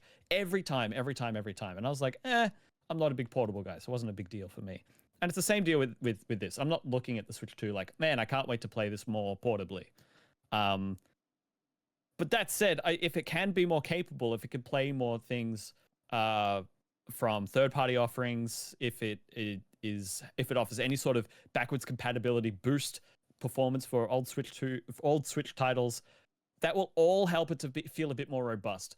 If it doesn't have those things, I'm still going to buy one. It's still going to have first-party Nintendo software, but I do want it to just have a few of those next steps that make it feel, robust. And ultimately, I think Nintendo has realized, and I think this is indicative based on them increasing the size of the console, they have realized that their next most direct competitor now is not PlayStation or Xbox, who they've hardly been competing with anyway, but now it's Steam, and it's Asus, and it's Lenovo, and it's all of these handheld PCs that have exploded, and they were, of course, inspired by this design and have iterated on it and made these much more expensive, much more obtuse, much more powerful handheld PCs. The Steam Deck base model is relatively cheap now, especially overseas. Not as much here, but overseas especially. It is getting to the point where like it's hitting a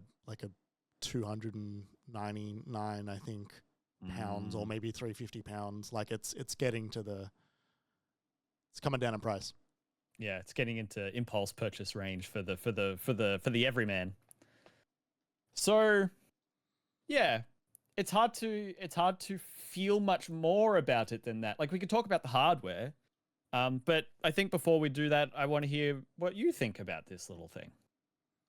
I think it was a terrible reveal. Yeah. Like I think that the trailer, like the way they revealed this, I hate. I wouldn't have minded it if it then had another like 8 minutes of anything, but like and like that was just the issue. It being this was like, oh, like the issue was that it was an iPhone reveal, without anyone using it. Like there was, like I remember saying this on the night, like there were no hands on this console at any point in the trailer aside from the brief time you see it compared to the other Switch in size. Yeah. And the only reason they needed to do that is because people don't immediately look at that as a point of scale, and so they needed to have hands so that there could be scale for size. And like stark contrast to the Switch 1 reveal, which was all about, look at all these great people playing games, the fucking rooftop thing that we keep bringing up over and over again. The rooftop thing lives in our brain because it was a moment of an example of a way to play a game like this in a scenario you're not usually familiar with. I'm not saying they needed to create new scenarios for people to play video games in, but like, show me scenarios of people playing video games in. Show me someone in bed, someone on the couch, someone on the couch playing it docked, someone on the go.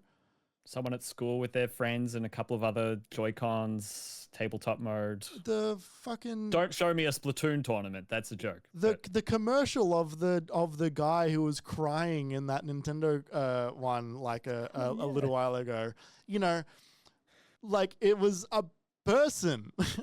I need a person, Nintendo. What are you doing? No one was... And it's funny because all of their trailers to this day, I'm getting like mobile ads in games that I'm playing for Donkey Kong Tropical Freeze, and it's it's a man and his son playing Donkey Kong and Diddy Kong, like.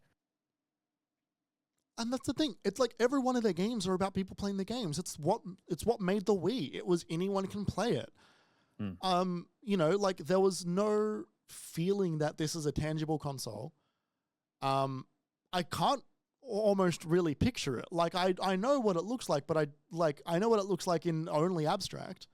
I don't know how it looks like to play in someone's hands, and so I don't feel like it's a thing that I can be legitimately excited for. And most people I feel like are similar. You know, like I don't know, like a lot of my friends who are not big on game circles, but might love Animal Crossing or love a new Zelda, etc.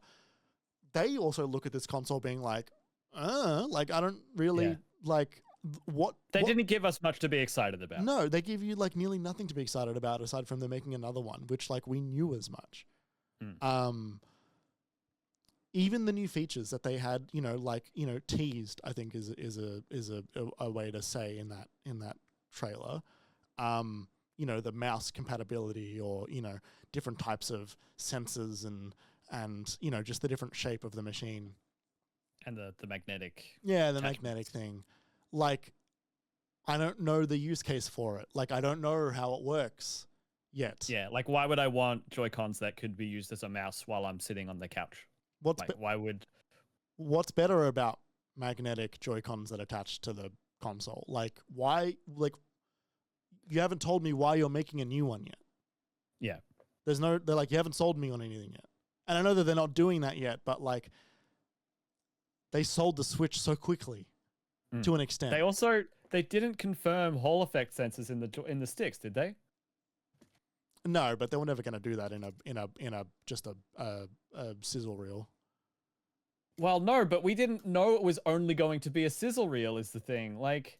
No, I know. But like, you're right. Like if it had been like a rooftop trailer, you're right. They wouldn't have been able to get to that much detail in there. Like that initial trailer for the original Switch didn't show HD rumble, for example. But and people don't know what Hall effect means. Like we do because we're losers. Yes. But like Hall effect is not a thing that is like a.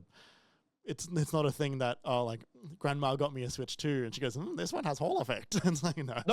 No, exactly. But what people do know about the Switch is the controllers suck. The Joy-Cons are some of the least durable pieces of tech created in the last decade. That's what people know about the Switch, and so like being able to address that even is a relevant point. But what we didn't get anywhere near close enough to be able to make a point like that, and yeah, that's really disappointing. I also I don't like we'll get there, but I don't like the look of it. You don't like this gray slate? No, I don't.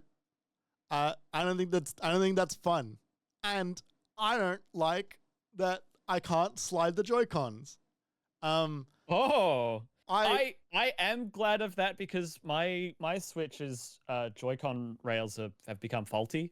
Right. I can't use this Joy-Con, and I've taken it apart and fixed it before and broken it partially as a result. But I can't use this in my Ring-Con for Ring Fit Adventure anymore because the connector at the bottom doesn't make a solid enough connection anymore. It registers as disconnecting a bunch of times when it's not, and it does that on my Switch now too. So and that's a legitimate problem. Like I'm not saying that they shouldn't address that, but magnets going like that is not what I know, which is the Switch logo at the beginning of every direct going like shunk, and it's got the sound, it's got all of that stuff. The worst click ever.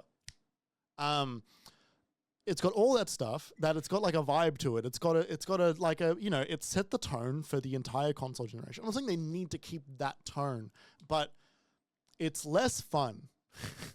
Sure, it is. That's it. Like they do give you sort of a preview of that in the trailer where they've got the, I think it's now like one is off to the side on like a jaunty angle, and then it claps in. Like it's more of a clap now than it is a click.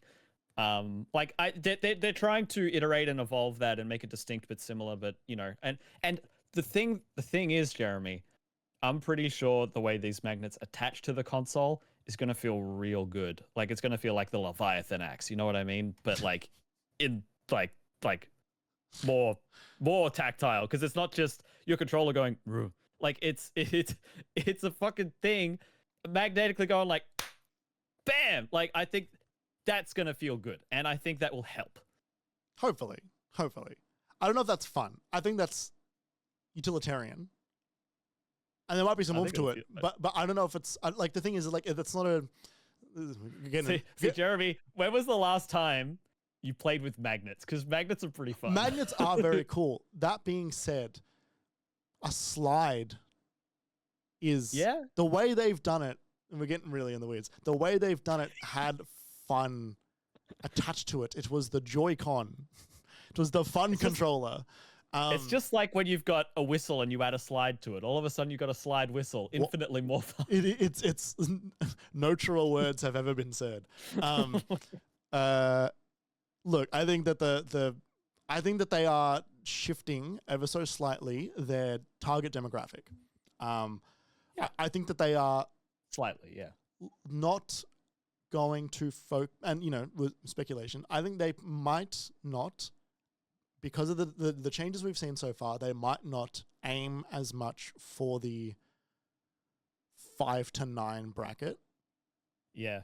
And I think that they might move closer to let's say an 8 and up to perhaps 10 and up even.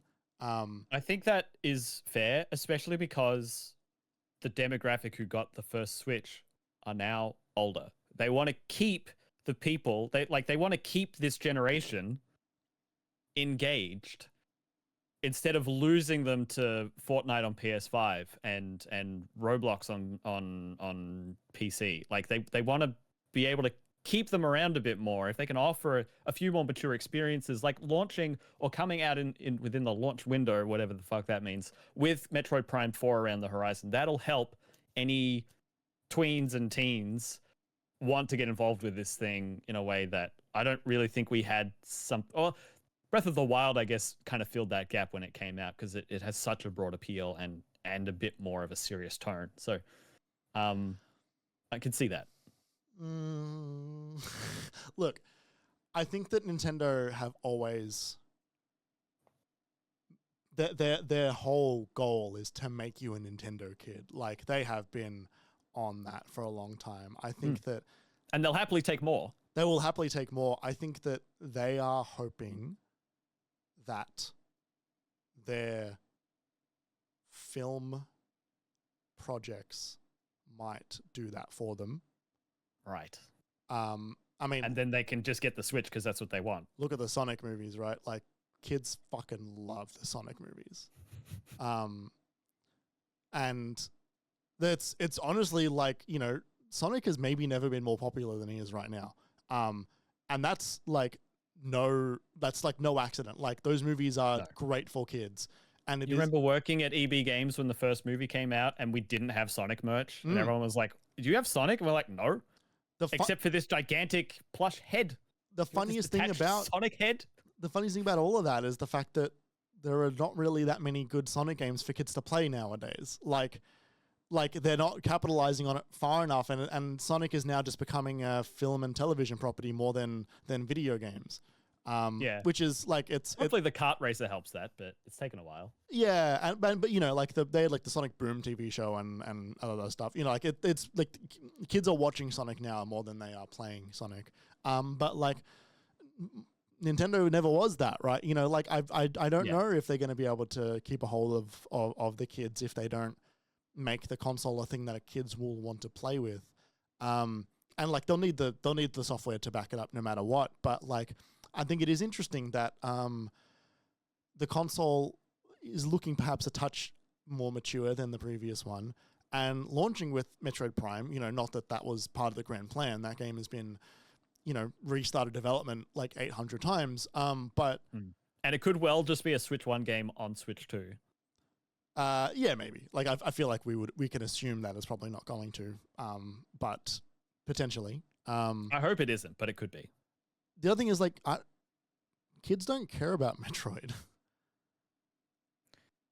No, they don't. Like, but again, when I'm talking when I'm bringing up Metroid, I'm talking about the kids who are starting to feel a bit older and are starting to want a bit more.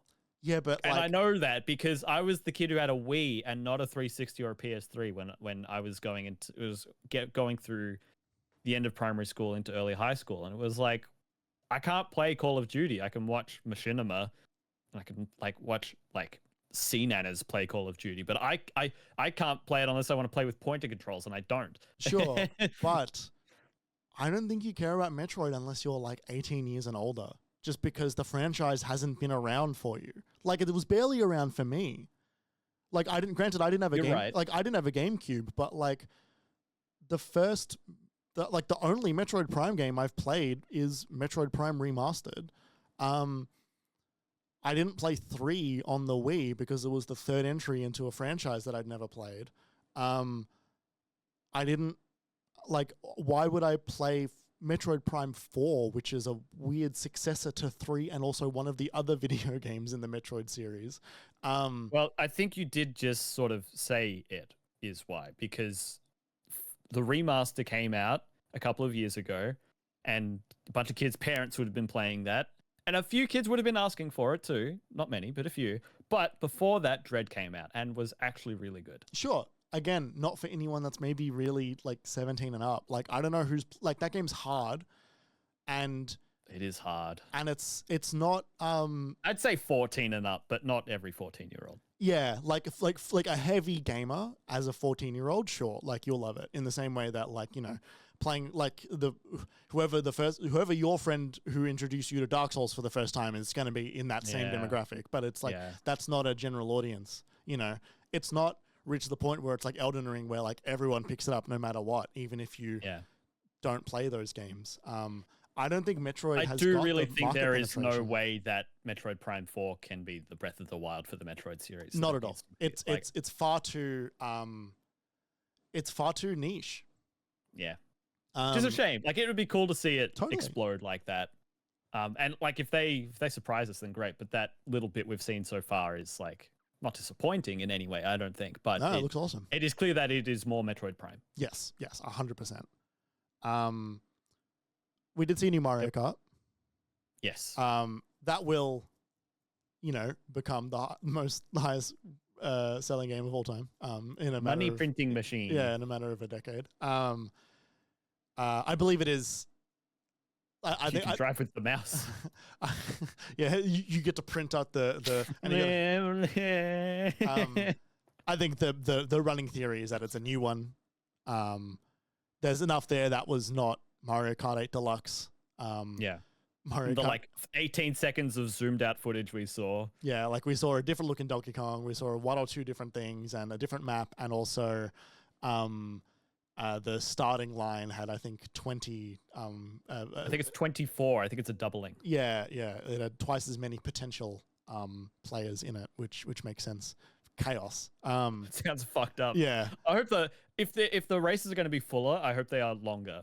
I don't want a 3-lap race, which is just fucking bouncing off the walls for 3 minutes, and you get to the finish line like, I think what just happened? I think the 24-player thing is going to be certain game modes. Like, I think there'll be like knockout, and I reckon there'll be like team races and stuff, and interesting stuff like that. Like maybe only certain maps, or it'll be certain maps, and because like I don't think you'll do the start to finish maps as 24 players maybe, but like I reckon there'll be certain things. I remember one of the critiques I had of this trailer was like, and the bit of Mario Kart they showed, it was just like one dirt road. They turned off one concrete road and turned onto a dirt road, and it was a straight road. Yeah. Like it was like, it didn't look at all like a level or anything I wanted to drive on or look at. Mm-hmm. But looking at this, I'm like, it's very, I'm looking now at the bit of the gameplay where they zoom out. And I'm like, you know, if there's 24 players, it actually makes a bit more sense that it is this wide. Like it's like a 4-lane freeway that you can drive down. It's like, okay, this makes a little bit more sense. If they're trying to make room, they're trying to increase capacity for shenanigans. Yeah. It's a bit less demoralizing compared to just like, that's just Route 66. like that's just like you're 500 miles down in the middle of Utah or wherever the fuck, and you're not even halfway there yet. Like, look at all this horizon. Yeah. So new Mario Kart, new Metroid. A lot of hubbub about unannounced 3D platformer Mario, but like that could easily be next year. Oh, like I think that we will see it in the next thing, but it's my like the rumor forever has been it's not Mario, it's Donkey Kong. Yeah, we'll see. Yeah, like I'm curious to see how it goes. Because theoretically, development on a new 3D Mario game would have started in earnest after Bowser's Fury. It's like it's been going since Odyssey, so like we don't really know what it will be yet. Bowser's Fury came out on my birthday, 2021. Yeah. So, yeah, it's 4 years. We have no idea what that team is like, what the development cycle's like. You know, I think it's just they keep going until they find something that's worth making, which is like, you know, nothing but respect. But like, I want a new one. Respectfully, hurry the fuck up. Yeah. And Pokemon Legends ZA is the other one, which we don't know in terms of how much of it being a Switch 2 game it is. We hope certainly that the footage we've seen is not Switch 2 footage. Yeah, so and for context, that Pokemon Presents where they actually showed it and gameplay for the first time was last week. Yeah. Like, I mean, it's definitely running. I think that trailer looked better than the Arceus reveal trailer, and even better than Arceus ever looked, except for maybe in that original town. Yeah. Like just the nature of them putting it in a city means they just don't have to render as much all the time. Which is honestly a smart design decision, honestly, and an interesting design decision. Like, I'm interested to see. It's different. I'm glad they're trying something different again. That was one of the best parts of Arceus was they're playing with it and they're trying to find something new and something juicy. It's such a bummer that it still looks like ass. like 540p unaliased, like, or rather aliased. Hell, like I just like I know I shit on modern Pokemon a fair bit, but man, they make it easy. Like they're not really. I mean, and let's be fair for a second. This looks like a generational leap ahead of Scarlet and Violet. Fucking hell, it does. Jesus. While also looking like it's a cousin. Like the thing that it reminded me of was the fact that everybody's mouth moves in Scarlet and Violet and there's no voice acting. And all I was looking at while the characters in Pokemon ZA were doing while they were talking is I was thinking like, oh fuck, I bet you they're just not gonna have any fucking voice acting. Because like again and still I don't get it. Like I mean look, it would take that series so much further ahead if they did that. It's insane. It looks fine. Visually it looks fine. I also am interested in just like a game set in a city. I don't think it's gonna like I don't know if they can do that well enough. Like I don't know if Pokemon works well in a city. I agree. Like, it's dubious. It is dubious. There's not a whole lot of exploration there. Wild zones are like a concept of how to do wild Pokemon in a city, but I think it's pretty 3/4 way in development. Fuck, how do we catch wild Pokemon? I don't know, make some zones. I don't know. Like, I don't know how open world it is when you hop on those rooftops and you're jumping from building to building. Wow, it looks not great. They're trying something new. I don't know. They've tried something new 3 times in a row now, and they keep not really building a whole lot off of it that much. I thought a lot of the stuff they tried new in Scarlet and Violet was fascinating and really engaging to play. I'm going to play that. I think I'm going to stream that one day and like, so I can like evaluate it and enjoy the, like all of the things that people say makes it one of the most interesting Pokemon games of the generation and laugh at all of the fucked up shit I have to look at while playing it for dozens of hours.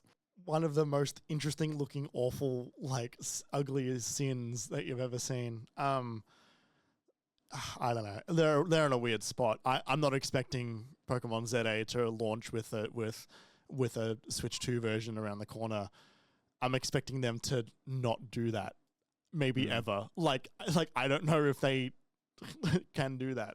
I just don't have the faith in the studio, honestly. Yeah. The overall company, I'll say, not the specific people that are making the video game, but like the way that the decision makers, the way that fucking franchise is managed is just like baffling. I was gonna say the same thing. And at the exact same time that fucking the new Xenoblade is coming out, and it looks like one of the most amazing looking Switch games that's ever existed. And like, granted, that's been every Xenoblade game, honestly, on the Switch. I was gonna say even Xenoblade 3, which came out well before Scarlet and Violet, was like so impressive, and it was limited, but like they made it work, and it was vast and open and didn't look like poo. Yeah. And yeah, I suppose the final thing, I suppose, about the incoming new successor to the Nintendo Switch is that we've seen a lot more studios openly talk about how that they are wanting to bring their games to Nintendo, that they have not been able to as much in the latter years of the Switch One.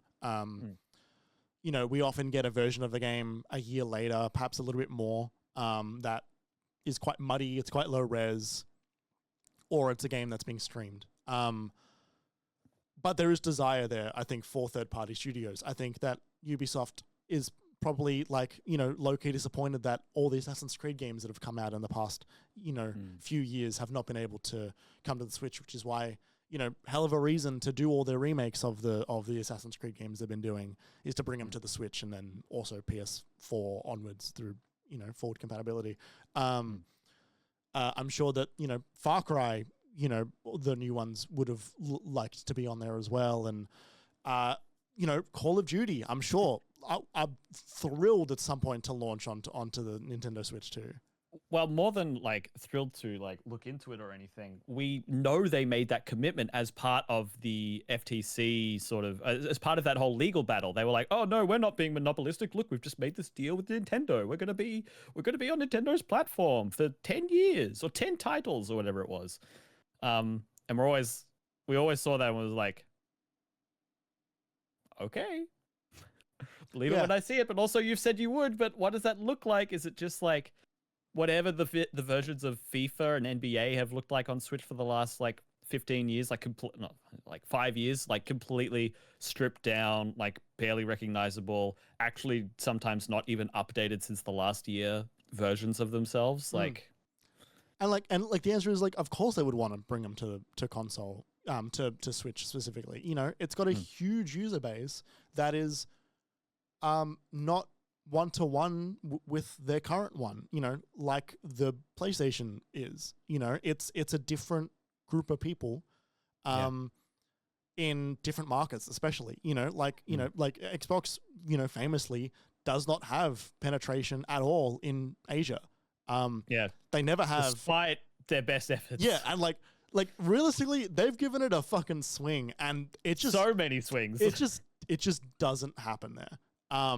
Which is why they now rely on just announcing JRPGs and Japanese studio games in their direct. And they've developed those relationships enough that that's not a terrible idea for the developers. Totally. But that's the best they could do seemingly right now. Yeah, and it's the best they've only ever been able to do. I think back to fucking Lost Odyssey from a million years ago on the 360 as all right, we're entering the JRPG market, and then they made that one game and it didn't do as well as they hoped, and so they're like, all right, we're leaving the Japanese market. Yeah, exactly. So yeah, I think that there will be more third-party support. I think that at least Grand Theft Auto 5 will come to the Switch too. I think that Red Dead 2 will come to the Switch too. I think that GTA Online as well. I think that, all of the big games of the past generation will make its way there. I expect after Night Rain, Elden Ring will make its way onto Switch too. That makes sense to me. That they put Dark Souls 1 at least on there. Did they put 2 and 3? Yeah, it's part of the remaster. No, they didn't, because Dark Souls 2 was remastered well before the Switch came out, so I think they just didn't bother. And 3 never got the remaster because it was native PS4. Right. Yes. Yeah, like they're in sort of the opposite position, Nintendo, to what they were with the Switch 1, which was no third-party support, a whole bunch of exciting first-party games for all ages, and a console that they are proving to everybody. Whereas now they have a console that they have not proved to anybody. A whole bunch of like third-party support for well before they announced their machine, and a bunch of like not a bunch of niche games, but like a less broadly appealing launch window lineup so far. The other thing as well that has to be pointed out is for the Switch, they had their back catalog of failed Wii U games that were actually quite good on a failed platform that they could continue to pull from for the entire Switch generation to keep it robust, to keep it full and exciting and frequently updated, even in quiet years. And they've basically run out. Like we're getting Xenoblade Chronicles X in a month or this month. Like I didn't think that was gonna happen. And like the fact that I'm like that's exciting for Xenoblade fans and for Switch people. Like, and that's great. I'm glad. But also it is a bit of an indicator that we're starting to scrape the bottom of the barrel a little bit. So like Switch 2 needs to stand on its own 2 feet now. But it's also just got all those games on them. On the console. Yes, which is, you're right. Like they've already got all the work's been done for them in a way, you know, like they can have a less than stellar launch lineup and just tell people to go play Mario Wonder. Yeah, or just like, you know, like, hey, like we're still making the Switch 1. Like I don't think that there's been indication that they're not wanting to stop producing the Nintendo Switch 1. And with console cycles getting let's say blurrier than they ever have been in terms of like where they start and end. They will want to ensure that a lot of their first party games are available on the console that is like the second highest selling console of all time. Depending on if PlayStation continue to find a handful of more PlayStation units sitting at the back that they told everybody that they sold, which has happened. Look what we found. Which has happened twice now, and is funny every time. Do you remember that? Do you remember that? Like, sorry, which bit? The moment that Nintendo announced that it had sold X amount of units, which had overtaken PlayStation, PlayStation said that, oh, actually, we also found some more that we had possibly sold. No, I don't remember that. That's funny. It was so funny. I might be misremembering parts of that, but that was basically the gist of it. Yeah. Jeremy, I have 2 questions for you. Yeah. And part of this was sort of coming back to something I said at the start, but you just prompted it by something you said. When you said, you know, they may not phase out the Switch 1 for a while, brought me back to the idea of backwards compatibility plus, and also, well, that's the main thing. Do you think this console will have some sort of flat, universally applicable performance boost capabilities that can be applied to games either before a patch or patch required for original Switch 1 games? For games that have got unlocked frame rate, yeah. My understanding is that people who have had hands-on with that console, who have spoken to reporters, is that, yes, like, Breath of the Wild runs better. That they That's like, important. That's huge. Yes, I think that not every game will get inherent immediate support in similar to just like Bloodborne, right? Yeah, same thing. Like if the consoles like got locked frame rate because they did all that stuff and then they made it for one console. Yeah, and then the studio doesn't exist anymore or whatever. Like you're just out of luck. I also think that this time around, I think that Nintendo may be the first, and like this is a thing that I think I've been waiting for a little while.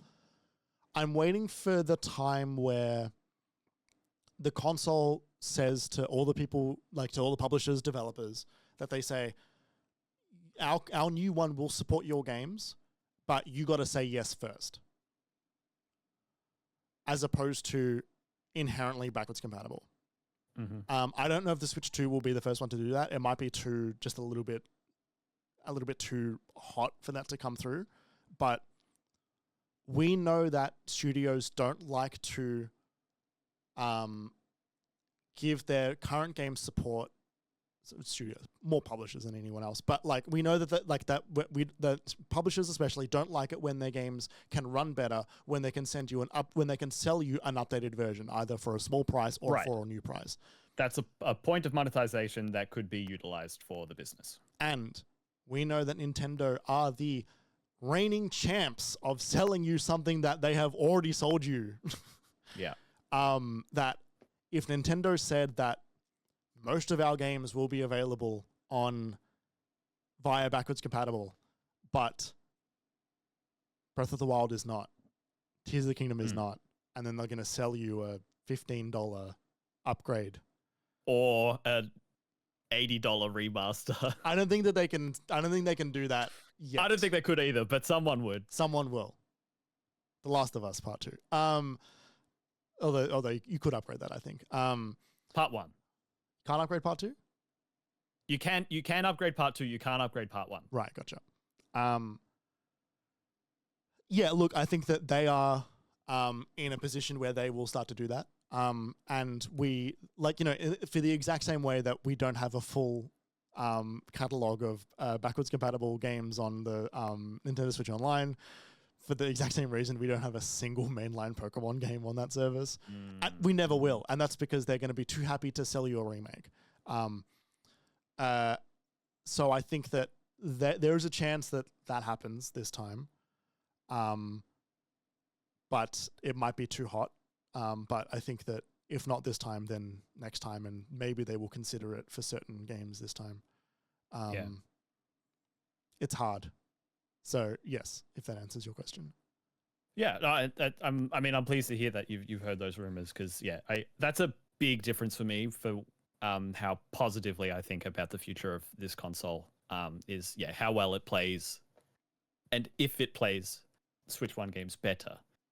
That would be a big deal for me. I'm just also, quickly load up the press releases, but yes, continue. My second question, Jeremy. Switch One. The Switch One infamously patched in Bluetooth functionality into their console. One of the funniest things a developer has ever done.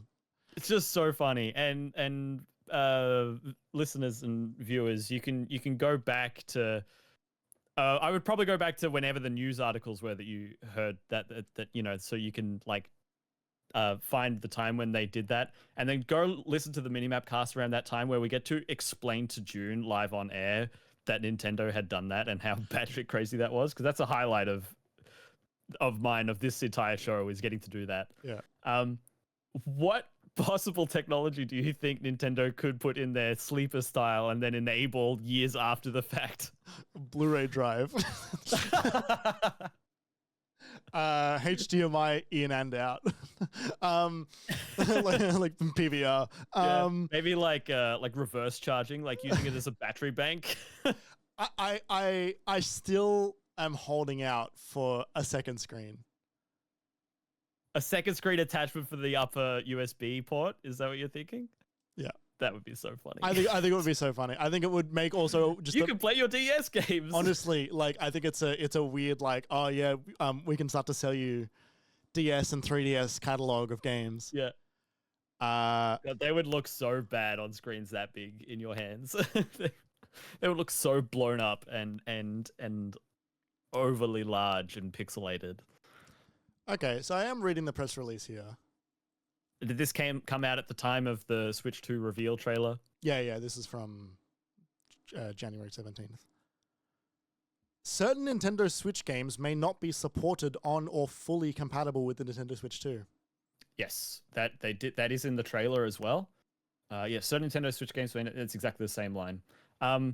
The main things I remember people saying about that was like, oh, maybe because the new controllers don't have an IR blaster. But then I'm pretty sure looking at the trailer again, it might still have an IR blaster. And it might be one of those things where it's actually just like there are certain games that don't work on the Switch Lite for certain reasons. But yeah, exactly. It seems and those were because you have to detach the Joy-Cons for Super Mario Party. And Labo won't work. Labo, exactly. You can't just and you can't put that Joy-Con into Ring Fit Adventure, so that won't work. So I think that is the majority of what those things will be, with those certain hardware requirements. but they've also given themselves an out. You know, Yes. I know that both Xbox and PlayStation said the same things because there were certain games that just genuinely just didn't function with the new hardware. PlayStation specifically as well because of the VR stuff.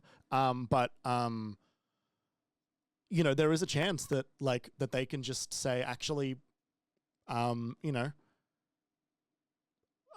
going to Pokemon because I feel like they're going to be the first ones to really give it a red hot go. But Right.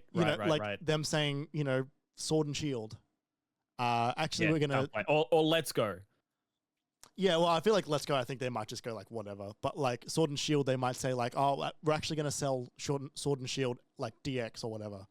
And it's just the thing is like the other thing is like they love the scarcity of these games. Like they fueled the inability for those games to be readily available secondhand with the new with the 3DS generation of games. Like it really quickly became pretty hard to get your hands on copies of Sun and Moon or Ultra Sun and Ultra Moon. And like it's not like there was a production problem with that. They just decided to only make so many. And it's the same thing with Let's Go, Pikachu and Eevee. I'm pretty sure they're not making new physical copies of those, even although I'm sure they would still sell. The downside is, well, like not the downside. The difference is that they are at least all available to purchase digitally, where they can just completely control the price. Whereas they can not bring that across to the new storefront.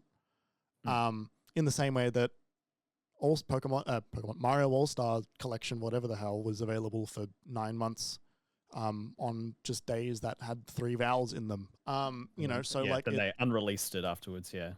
I think that like they've given themselves the ability to just continue to do that forever. Yeah, totally. And look, while I won't say never, and especially as you're right, Nintendo's like so good at regurgitating games back to players and demanding that they pay for them again. Like it's really funny. Yeah, it's apt though, isn't it? It is. It really is. Fucked up way. Yeah. It's just that. Well, never say never, especially because like corporations these days, like everything's feeling more and more dystopian by the day at the moment. So they could well unrelease things or whatever. That said, I want to read this full sort of slate from, I think it's a similar one to what you're reading in the press release from the trailer. Plays Nintendo Switch 2 exclusive games. You'd hope so. As well as Nintendo Switch games. We will not confirm or deny whether or not there will be exclusive games for our console. So at the asterisk reads, Nintendo Switch 2 plays both physical and digital Nintendo Switch games. And then it's the line you read before. Certain Nintendo Switch games may not be supported on or fully compatible with Nintendo Switch 2. Details will be shared on the Nintendo website at a later date. Yep. And you're right, that does give them an out. And I won't say it's not possible that they will rug pull the audience in some wholesale, gross, money grubby way. I will say I would be surprised based on how this is worded if it did happen in any more meaningful capacity outside of hardware requirements no longer being met due to the new form factor. That would genuinely shock me if that happened. Just because they've specifically called out physical games will be compatible, digital games will be compatible, certain games may not be. So I think they are trying to say to gamers, the audience here, that your library, you can trust that the vast majority of your library will work here. And there will be instances, which we've seen time and time again with new consoles, which is like, Fortnite will probably not be available day one unless they really gun for it. And like, it'll just be like that's the Nintendo Switch SKU, and there's a Nintendo Switch SKU, Nintendo Switch 2 SKU, coming a couple months after. Like, just because more needs to go on there for that just to get brought across to a new console wholesale. Which is a common thing. We saw that with the PS5 and the Xbox as well. They work like GTA. Yeah, like they work quite tirelessly just to get it over the line as soon as they can. What do they need for the launch? In terms of games or at all. everything? What do they need? So like, okay. Like what do they need to offer? Is this enough so far? What, Mario Kart, Metroid, bigger screen, clapping controllers. When you do a good job, it's like like 2 USB-C ports instead of one. Say no more. Ooh, a second one. That's may as well be free. I want to get a USB. I want to be the first person to get a USB-C to C cable and just wrap it around and just see what it does. Yeah. I think one of the biggest things going against the Switch 2 right now is the Switch. It's still fairly affordable, even though the price hasn't really come down ever. The library is vast. It is performant in a relative, like performant enough. There are generation-defining games on there. There are dozens of generation-defining games on that console. It's one of the greatest first-party lineups of any console. Like it's there's something for everybody there. Yeah, hands down. It's just terrific. There's a bunch that I haven't played that I still think to, and I'm like, oh, I should get like Kirby and the Forgotten Lands, right? Like, it is robust. It is vast. They're letting you play it on the new one, so that's good. They understand that they need to do that, but for this to take off, they need games. It's the same with any console, and it's why PlayStation 5 is really struggling to find its identity 4 years after launch now. They don't really have that many games that are like, fuck, I need to get this. Fuck, I need to play this. Like Ratchet and Clank and Returnal, that's good, but A, they're both on PC now, and B, they were either kind of more of the same with some interesting tech in the case of Ratchet, or a bit niche in the terms of Returnal. I was working at a game store when that game came out, and I remember just a normal person coming back in and being like, look, I love playing games, and I'm glad I got the new console. This thing's too fucking hard. I don't want to play this anymore. It's like, fair enough, but they need the games. That's what they need. They need something that can only be played here or is played significantly better on this console. And you have to play. They need Animal Crossing. They need Mario Odyssey the next, or a sequel to Mario Galaxy that's even better than it would have ever been on the Wii. They need a Zelda that is either a return to their old form in a new way in terms of 3D design, or the next iteration of whatever Tears of the Kingdom successor looks like. They need to iterate, and they need to be Nintendo about it. This refresh of this hardware is so similar to what came before, which is great because reinventing the wheel from the Wii to the Wii U did so badly for them, and they figured out not to do that again and to enjoy the success of the original console and bank on it. But it needs to have something new that we can't get anywhere else. It needs to have something imaginative, and it needs to have the thing that Nintendo is best at. Things we didn't know we wanted that make us smile and make us happy and bring us into worlds that we are excited about and engrossed by. Even if the story's not that engaging, the new mechanics they want to show us and the new ideas and the inventive different ways of playing games, that's what the Switch 2 can offer us. Is just the next way to do that. Do you think that they are putting the wrong foot forward by not... I'm not saying they need to reinvent everything, because it was tough for them to do that from the Wii to the Wii U, as you said. Yeah. But to release a console that is so similar that you don't get really inspired, or like you don't consider new ideas from it. I'm not saying they needed to do something that meant that it was a different way of playing, because they can't do that every single time. But the Switch at least was just the nature of the hardware allowed itself to be a thing that you wanted to take to a place and play with people. That's why there were so many party games. There are still so many party games, so many multiplayer games. The controllers are easy to use. They go in one hand. A lot of motion controls, all that sort of stuff. If I'm a game developer, I'm not looking at this console and thinking basically any differently to what I was thinking for making a game on the Switch 1. Do you think that will hinder them?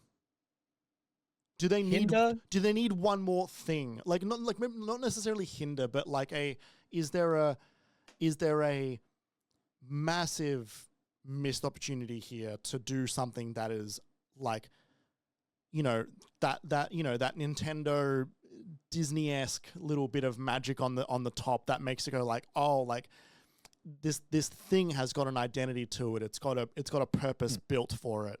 I know what you mean, right? Because like the Wii remote when it came out was revolutionary. It was and so inventive and so like it was created with vision and with purpose and with boundary pushing in mind. Yeah, and there was legitimate design intent there. In the same way that, like, weirdly enough, while the Wii U didn't hit that level as much, the Wii balance board did. Like they've done it before. Yeah. And the Switch 2 had that as well. As you said, like the novelty of it was such a new form factor and it was so versatile and it was so exciting. Just as the hardware itself was exciting and then the software backed it up. You're right. This doesn't the novelty is not really there in terms at least of what we've been shown so far. It feels... Is it a missed opportunity? Maybe. I definitely think it's going to be a slower launch. I think it is not going to be anywhere near as exciting to get on board with at the start as the original was. That said, I think there are plenty of people who have their Switch who are tired of how things look on it. I think there are plenty of people who are sick of looking at the Switch's gigantic bezels.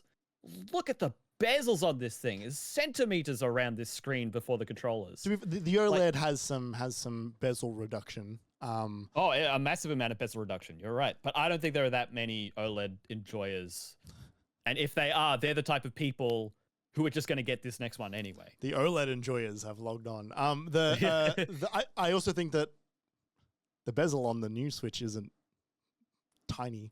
No, it's not. And I'm looking at it and it is large, but in comparison to the rest of, because the whole screen is large, the bezels are by comparison smaller, which helps. Yeah, I think that... I don't think they're shooting themselves in the foot. I think it is going to be less exciting. Yeah. Which I we've put your thumb on the pulse there. It is going to be less exciting than the original Switch was. And the other thing is I don't think of general audiences who are not playing the Switch every single day. Like if someone's just like, oh, like I'm a huge Zelda and Mario guy. Like I play the new ones and then the console sort of sits in the dock for, 7 out of 9 months or whatever. Yeah. That's me right now, honestly. Sure. I don't think the general person who does that though is also going to get this soon. Because I think they're going to look at that going, well, I didn't really want to, I might play Breath of the Wild again. When I do, I'll have a good time. It's not enough for me to want to go and get a new piece of hardware that's maybe pushing $600.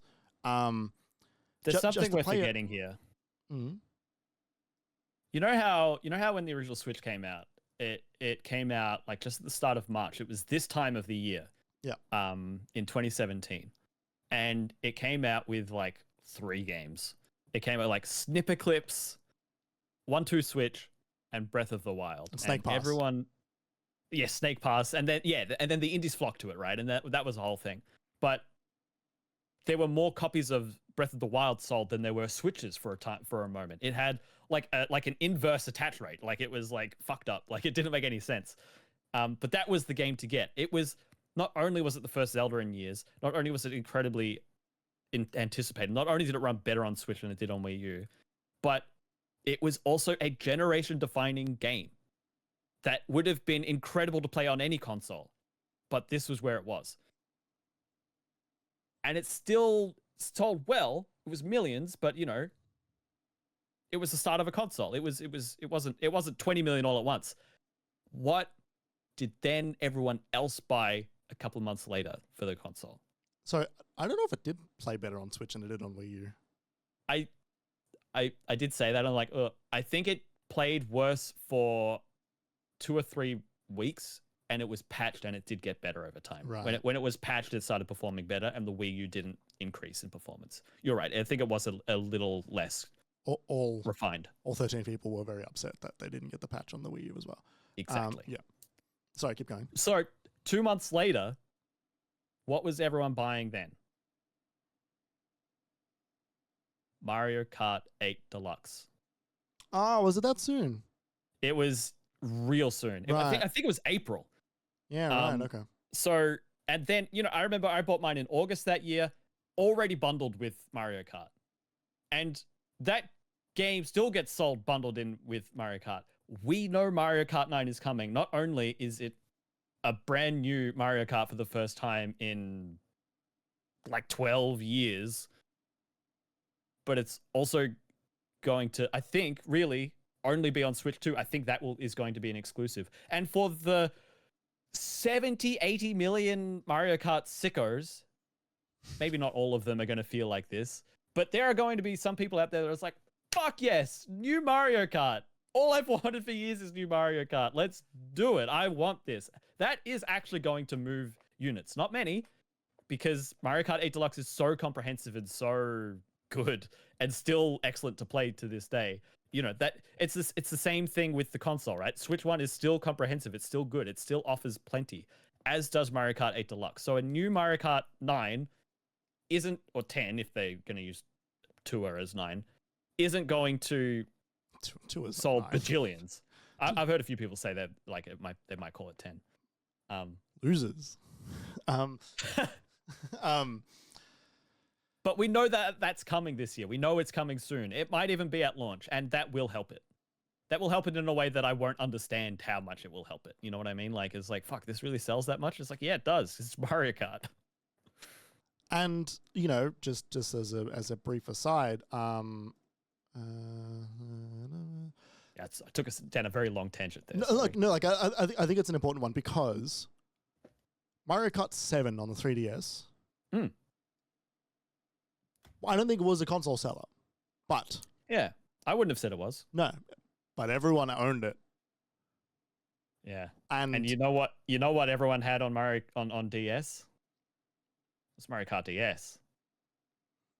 You couldn't look sideways without seeing Mario Kart DS. I've got numbers here. So 75 million 3DSs sold. 75 million 3DSs, yep, including 2DSs, right? I assume so. I'd be shocked if not. 20 million copies of Mario Kart 7. About a third. Oh, 20 million on a 75 million. That is huge. Nearly 1/3 attach rate. 101 million Wiis sold. Oh, I know this one is. Yeah. 37 million copies of Mario Kart Wii.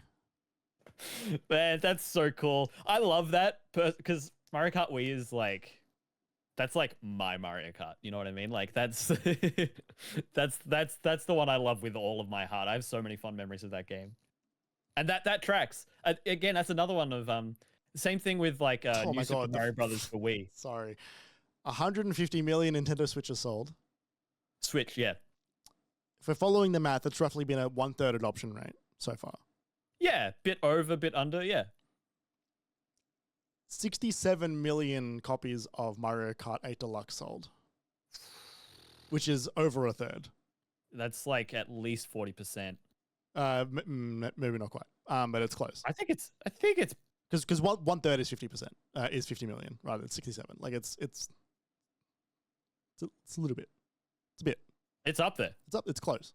Yeah. So at least you guarantee that your console adoption rate, just going by history, 1/3 of them are going to pick up a Mario Kart game. I mean, even if they don't sell more copies of the game than they sell Switches, in those early days where those are the best games you could find on the platform, I could easily see if they sell 10 million Switch 2s in the first year, which they'd have to have something other than Mario Kart to do. But if they sold 10 million Switch 2s, there are easily 5 million copies of Mario Kart 9 or 10 sequel sold alongside that. The thing is, I still don't know if it sells consoles. I think that if you own the console, you buy the game. I don't know if you buy the console to buy the game.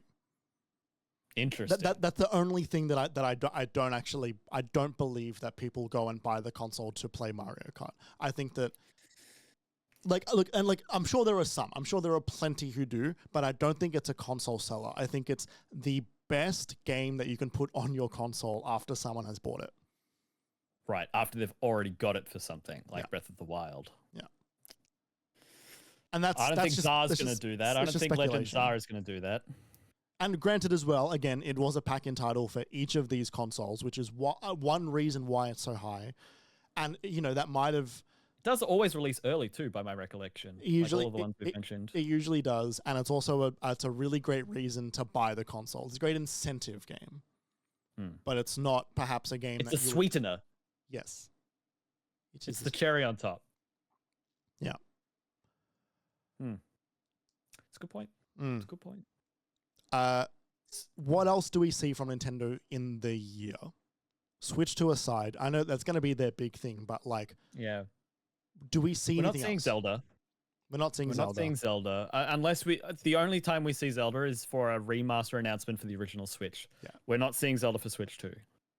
And I can see them selling a pack of both games for $150 with the DLC as like a thing, and it's just the games and both games. Yeah, Breath of the Wild. Do you mean right, like a Switch 2 bump up kind of thing? Yeah, collection. That could be interesting. That would annoy me, but whatever.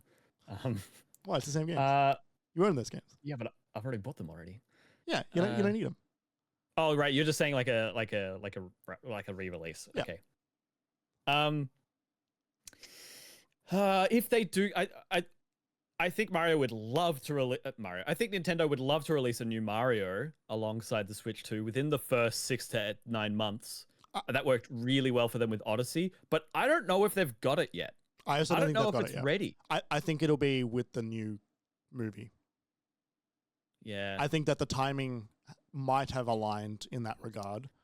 That said, like we see these things, and it's tricky with movies and games. I think a lot of these studios have seen 10, 15, 20 years ago when they did pack in stuff for the MCU and other movie releases, and it didn't go well. It's an infamous pairing for a reason.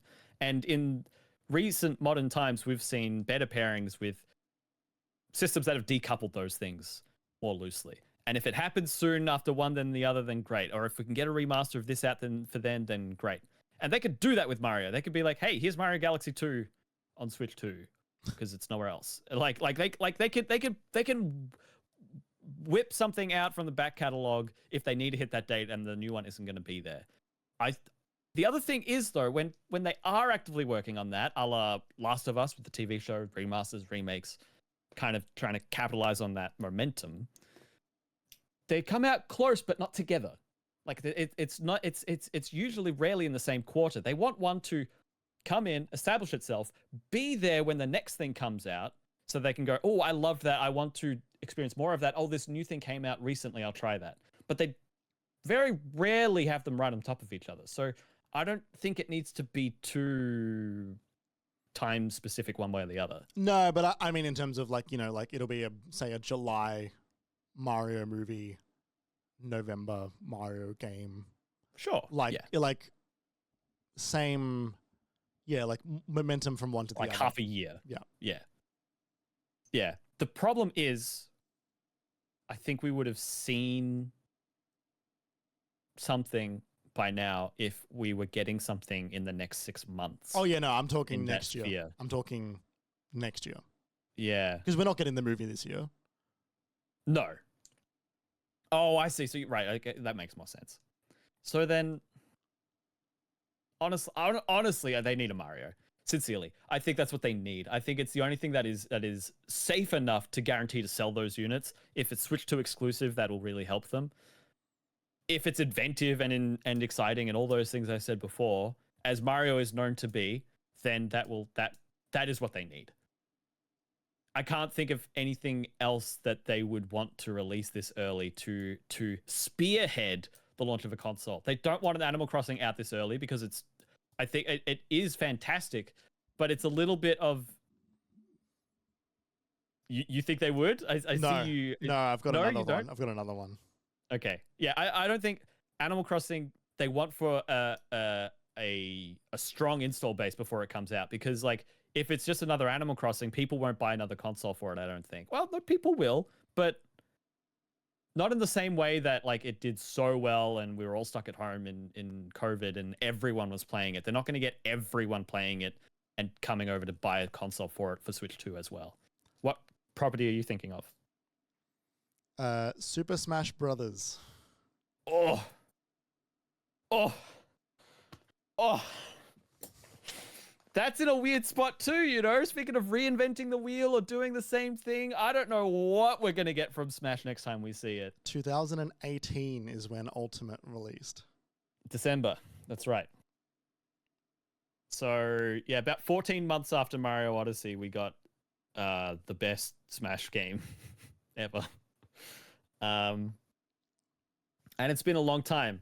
You know, we haven't really seen anything from them.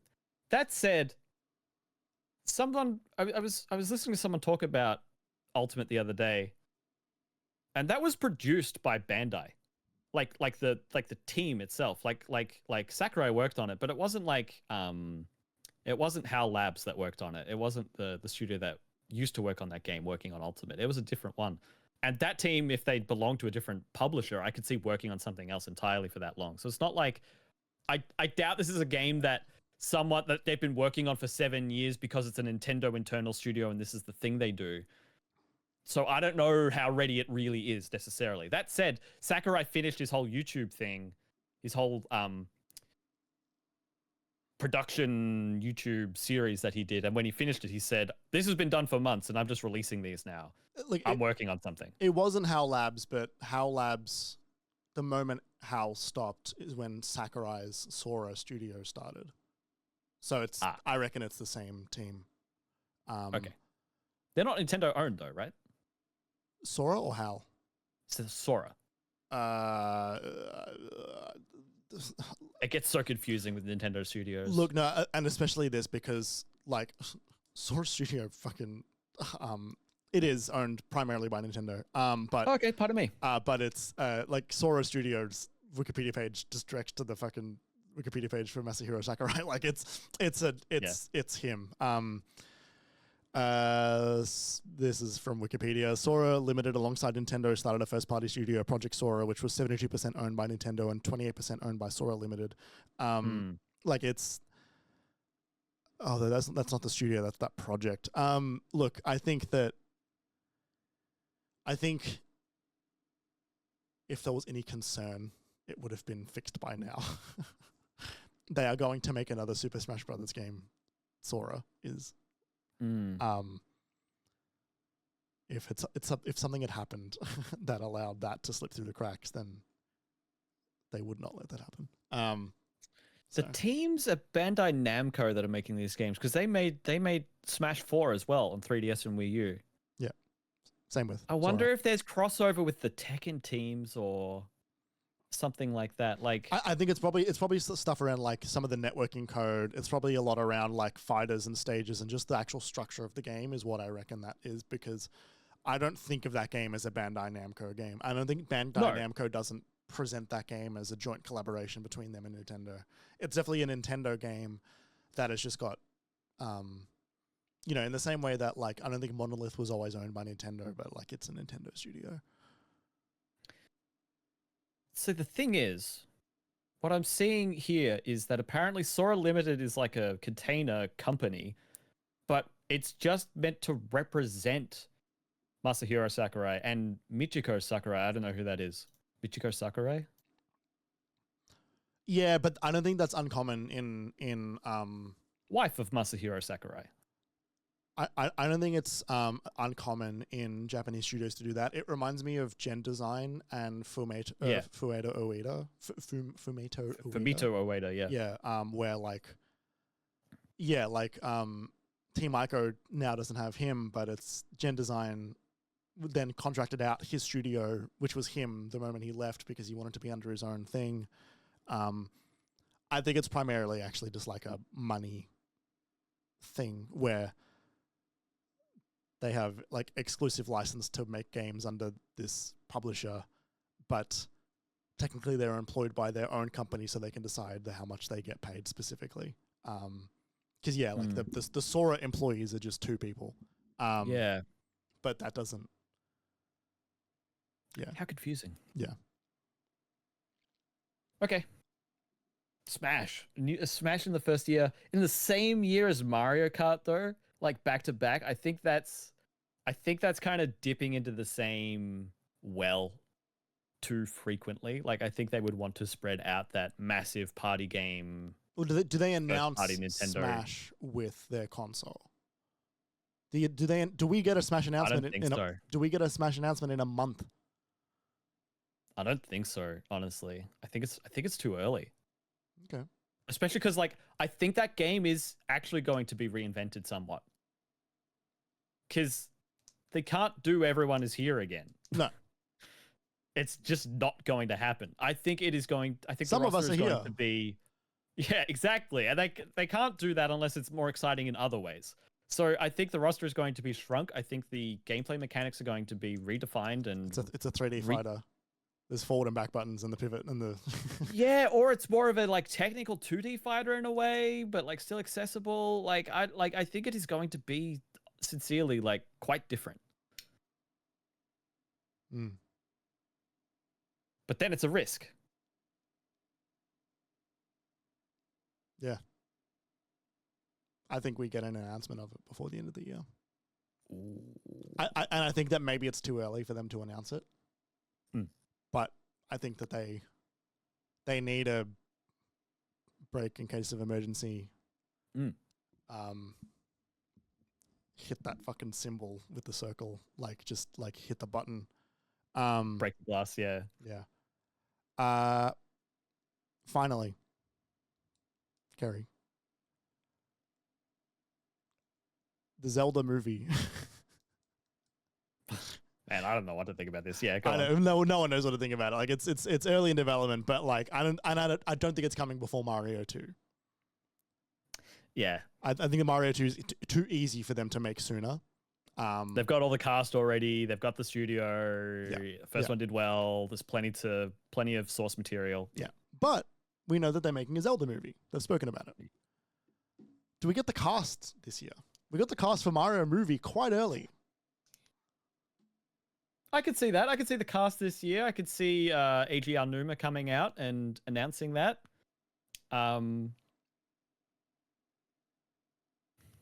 It's tricky because like no one knows how they're going to do this movie. Like I've heard people say make it an anime. I've heard people say like it'll be 3D. Like make it 3D animation. Yeah. Like it's going to be like the Mario movie. They want safe. They want compatible. I don't want it to be that childlike. I don't want it to be that like Shrekky, like Despicable Me. I don't want it to be that.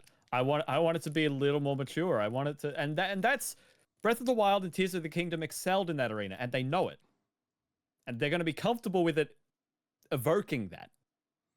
It is made by Sony. How they do that in a movie setting, I don't know. Like, do they have it so it's really bleak? Do they have it so that it's really contemplative and quiet and like no one talks? Like no. No.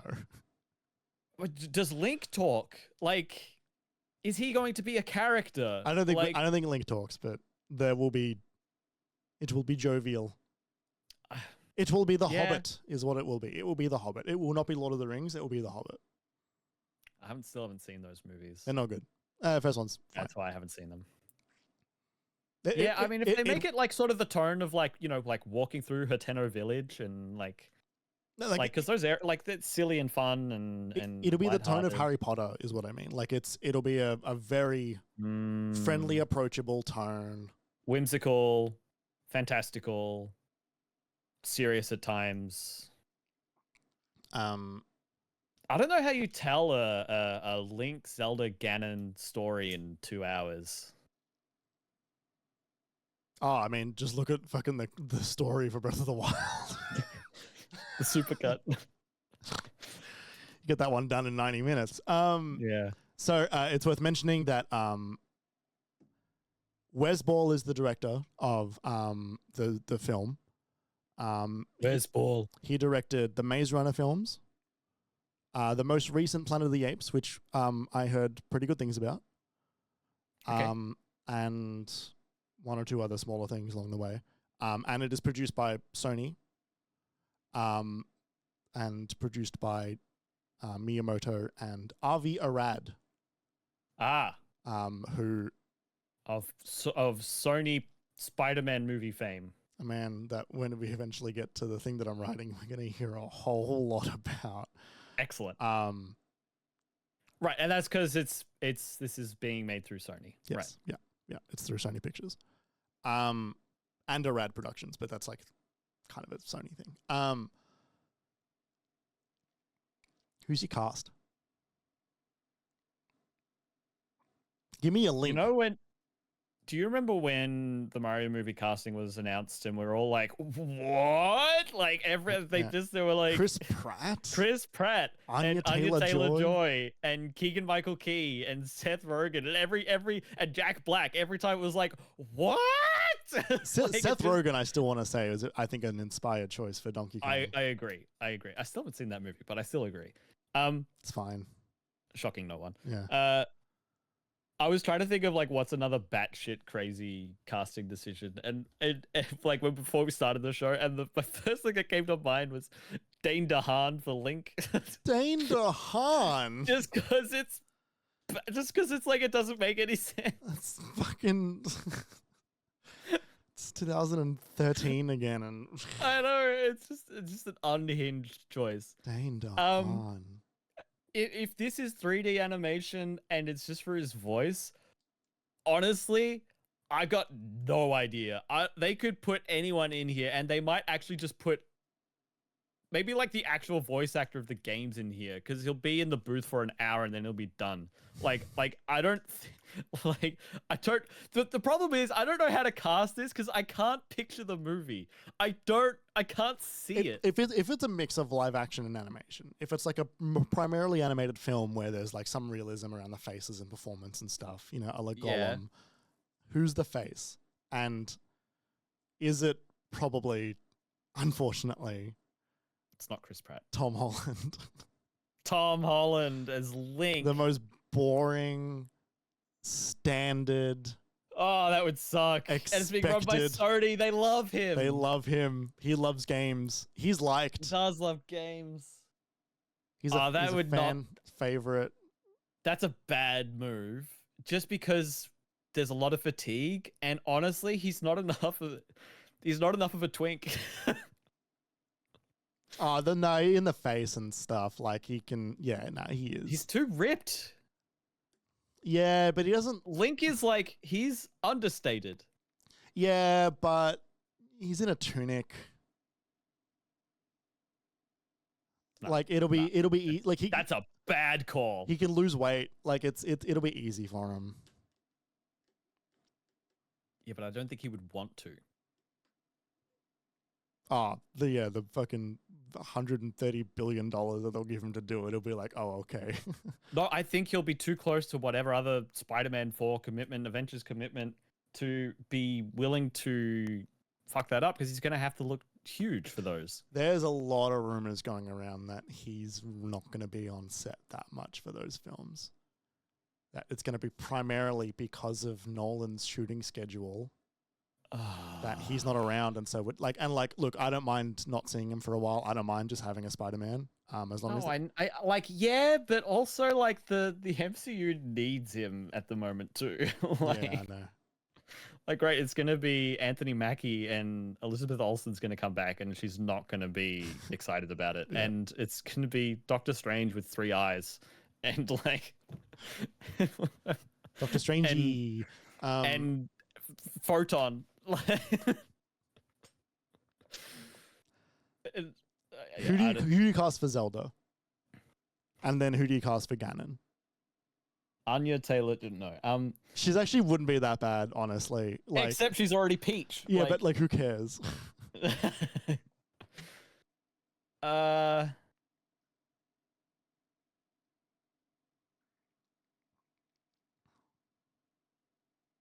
Norman Reedus. Zelda. I don't know. I'm trying to think because you need someone who has that regal performance, but also bit mystical and youthful too. And because there's that youthful angle to both of these characters, really, with Zelda and Link, I don't think I'm going to know the actor really. Like, I think the right choice is going to be someone who is young, who I don't know yet. Right. Anyone else who I do know is now aged out of that bracket. People have been, and she said so herself as someone who wants to be Zelda. Hunter Schafer, I think would be a really great pick. Yeah, that's completely foreign for me. She's actually in Death Stranding too. She's really cool. Great. Just actor. Looking at these 4 photos, I could see that. She is born in December 1998. She's 26 years old. Sure. I put down on my casting Mila Jovovich for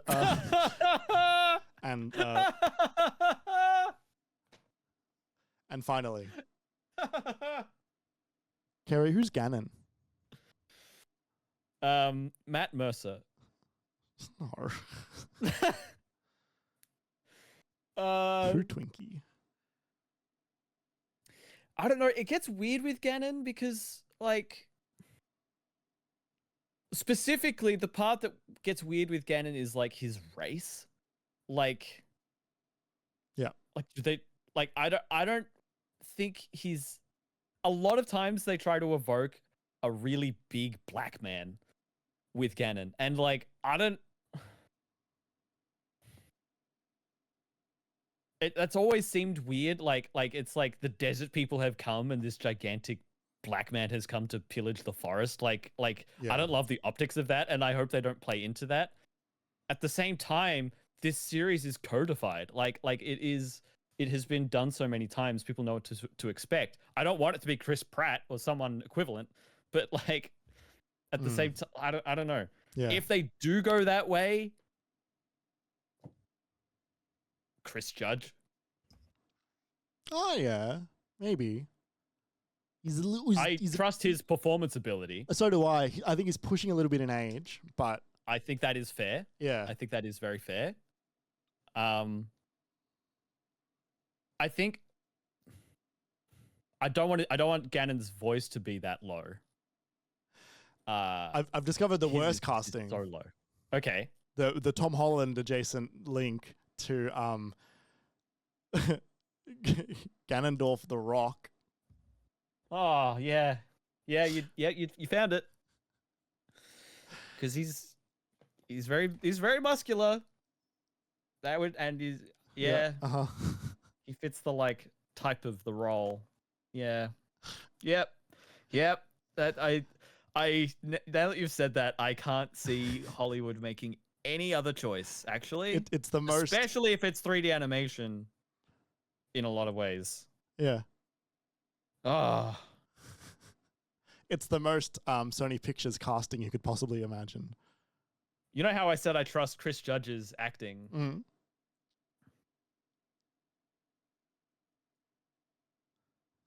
Do you trust The Rock's acting? I don't think I trust The Rock to do a good job with Ganondorf, do you? The hierarchy of power in Hyrule Kingdom is about to change. Yeah. Well, good news, Kerry. The Rock is going to have a good performance because he's been cast in Martin Scorsese's latest film. Oh, that's fascinating. It is very fascinating. Maybe you'll finally teach that guy how to be a nice person on set. Yeah. Maybe not. Maybe not. We'll see how it goes. Anything else about the films? Are we expecting anything else from them, like movies, TV shows? Because you know they've been poking at TV for a little while. They got that Pokemon Aardman-esque show. There was going to be that Star Fox show that got canned. That got canned? What? There was well, but it's going to be really cool. It was like stop motion as well. And that would be cool. And there was going to be the Zelda TV show at some point as well, which also got canned. Yeah, see, that's the thing. They've been going around in circles with these properties in terms of, like Detective Pikachu's another one. Yeah, but like, it came out during COVID and didn't perform that well, so they haven't followed it up. Even though a lot of people now, after the fact, have been like, "Where's the next one? That was great." Detective Pikachu was well before COVID. But it came out during COVID, didn't it? No. Oh no! People went to cinemas to see that. It did all right. Did fine. 2019. You're right. Pardon me. Yeah, May 2019. That's just like not even close to what I was talking about. Yeah, no, look, because people have been throwing these around for so long and they've been so unknown and so like undefined for so long, it's hard to trust that any of these are going to work until I see it and it works. So and that also then makes it hard for me to sort of pick something and be like, oh, this would be great. Like I love the idea when people say when all these rumors are being thrown around and these things being confirmed months ago of like, oh, do a Studio Ghibli Zelda. I think that could work well. Like not literally that studio, but that kind of animation and art style and whimsy and fantasy, I think fits. But also that I don't see anyone greenlighting that ever. And yeah, so in the end, it leaves me really sort of like aloof. I'm like, I don't fucking know. You tell me how to make it work once you've made it work. Like, yeah, right. Fair that enough. said, in terms of and I'm just saying that not as a way to dismiss the question or dismiss you. Oh yeah, just no. That Yeah. I just how my brain struggles to sort of wrap around it. That being said, it's not movies, it's not TV show. We know that they're doing something at Universal in the theme park space for Zelda. Because in some behind the scenes, whatever, for, something, someone took a video of Miyamoto at some park, and in the background, our Numa was just there, and they were in some closed part of the park, and yeah, a Zelda extension to whatever their Mario park was in the States and in Japan is most assuredly happening, and yeah, that would just have to be Breath of the Wild tears coded from top to bottom, like in and out. I think that would just be what that is. It won't be Ocarina adjacent. It won't be original game adjacent. It won't be whatever this series is adjacent. It's going to be Breath of the Wild, Tears of the Kingdom. Come to a Tenno village. Here's a mushroom hat. Like, all that shit. They really are just becoming also Disney. Constructed Tarry Town. Like, yeah, they really are just becoming Disney, huh? Yeah, in a smaller, slightly less all-encompassing way. I guess in an earlier way. Yeah. Yeah. How bizarre. It is fascinating. It's a fascinating pivot. Yeah. I need to watch Mario movie. Yeah. At some point. Yeah, at some point. Don't rush for it. It's not good. It's like not a good movie. It's like okay. Okay. I still haven't watched Detective Pikachu. This has been another episode of Kerry hasn't watched all of the things that everyone else has seen. Yeah. I watched the Sonic movies. This is not going to land with you much, but the final act of the Mario film is actually a giant homage to fucking like classic anime like Evangelion in a way that's like shot for shot at some point in a way that's very funny. Did they do an Akira slide? Oh yeah, Peach does an Akira slide at some point on her bike because they do all the carts and the bikes and Rainbow Road. Oh yeah, like that's expected. That's like a Wilhelm scream. Hmm. Speaking of Wilhelm scream, this is the end of the podcast. Where's the button?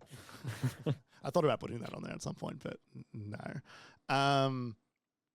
This is the end of the podcast. Thanks so much for listening. Kerry, thank you for joining me. It's been an absolute pleasure, Jeremy. And it's just before we put a button on it, it's just so hilarious to have thought we would have done a 1-hour podcast. It's just actively riotous. It's just so funny. So I think that we could have got it at 2 hours. Yeah. If we had started earlier, if I didn't have so much setup and technical difficulties. Have you run out of your meds? They'll be coming off about now. Okay, but you're not okay. Yeah, no, like I'm not flat. It's just like last time we did this, you were an unmedicated disaster. ADHD. Yeah, and now you're medicated. Exactly. But, yeah. Clearly wasn't the main thing limiting our runtimes. No, no. In fact, it's just more cohesive, more long. That does bring us to the end of the episode. Thank you very much for listening. Genuinely, thank you for listening if you made it this far. Not only is this so far into an episode, but also it's been a long time and it was really fun and we appreciate your time. Yeah, absolutely. If you liked what you heard and you want to hear more stuff that we've done before in the past, you can head on over to minimap.com.au and follow us on socials at minimapau. Aside from Blue Sky, which is just minimap.com.au, I believe is the handle for it. Want to give another big shout out to Shook for letting us use the Moog Model T Improv for the music for the MiniMapCast. You can listen to more of Shook's music at shook.bandcamp.com. And finally, Minimap is completely independently funded, almost entirely out of our own pocket. To help keep the lights and mics on, you can support us by becoming a patron. For only $5 a month, you can know that you are indeed supporting the show and also get a handful of other special goodies that are sitting around on the Patreon as well. Does $5 even get you like a sausage roll or a pie these days? $5 will get you a kick in the fucking teeth is what it'll get you. You try to pay for a coffee at a cafe, they're like, this isn't enough. Fucking pay up. I have not paid less than $5 for a coffee in years. Yeah, it's pretty bad, It's man. so disappointing. And that's how good a deal it is. That's how good a deal it is. To Minimap's Patreon. If you enjoyed this episode, make sure you give us a follow. Make sure you head to the website. Let us know as well. Leave a review. Reviews help a lot. But yeah, thanks for listening.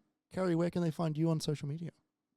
I don't use Twitter anymore, except when people send me something funny that's still over there. So you can find me on Blue Sky at kjpalmer.bisky.social. And you can find me on most social medias as at Obi1Jez, aside from Blue Sky, which is jeremy.minimap.com.au. Who's got the branding problem now? I don't know. Me. It's pretty consistent. It's still me. It's just the website. Yeah, thanks so much for listening. We'll see you next time. Have a good evening. See ya. Tom Holland as Link. No!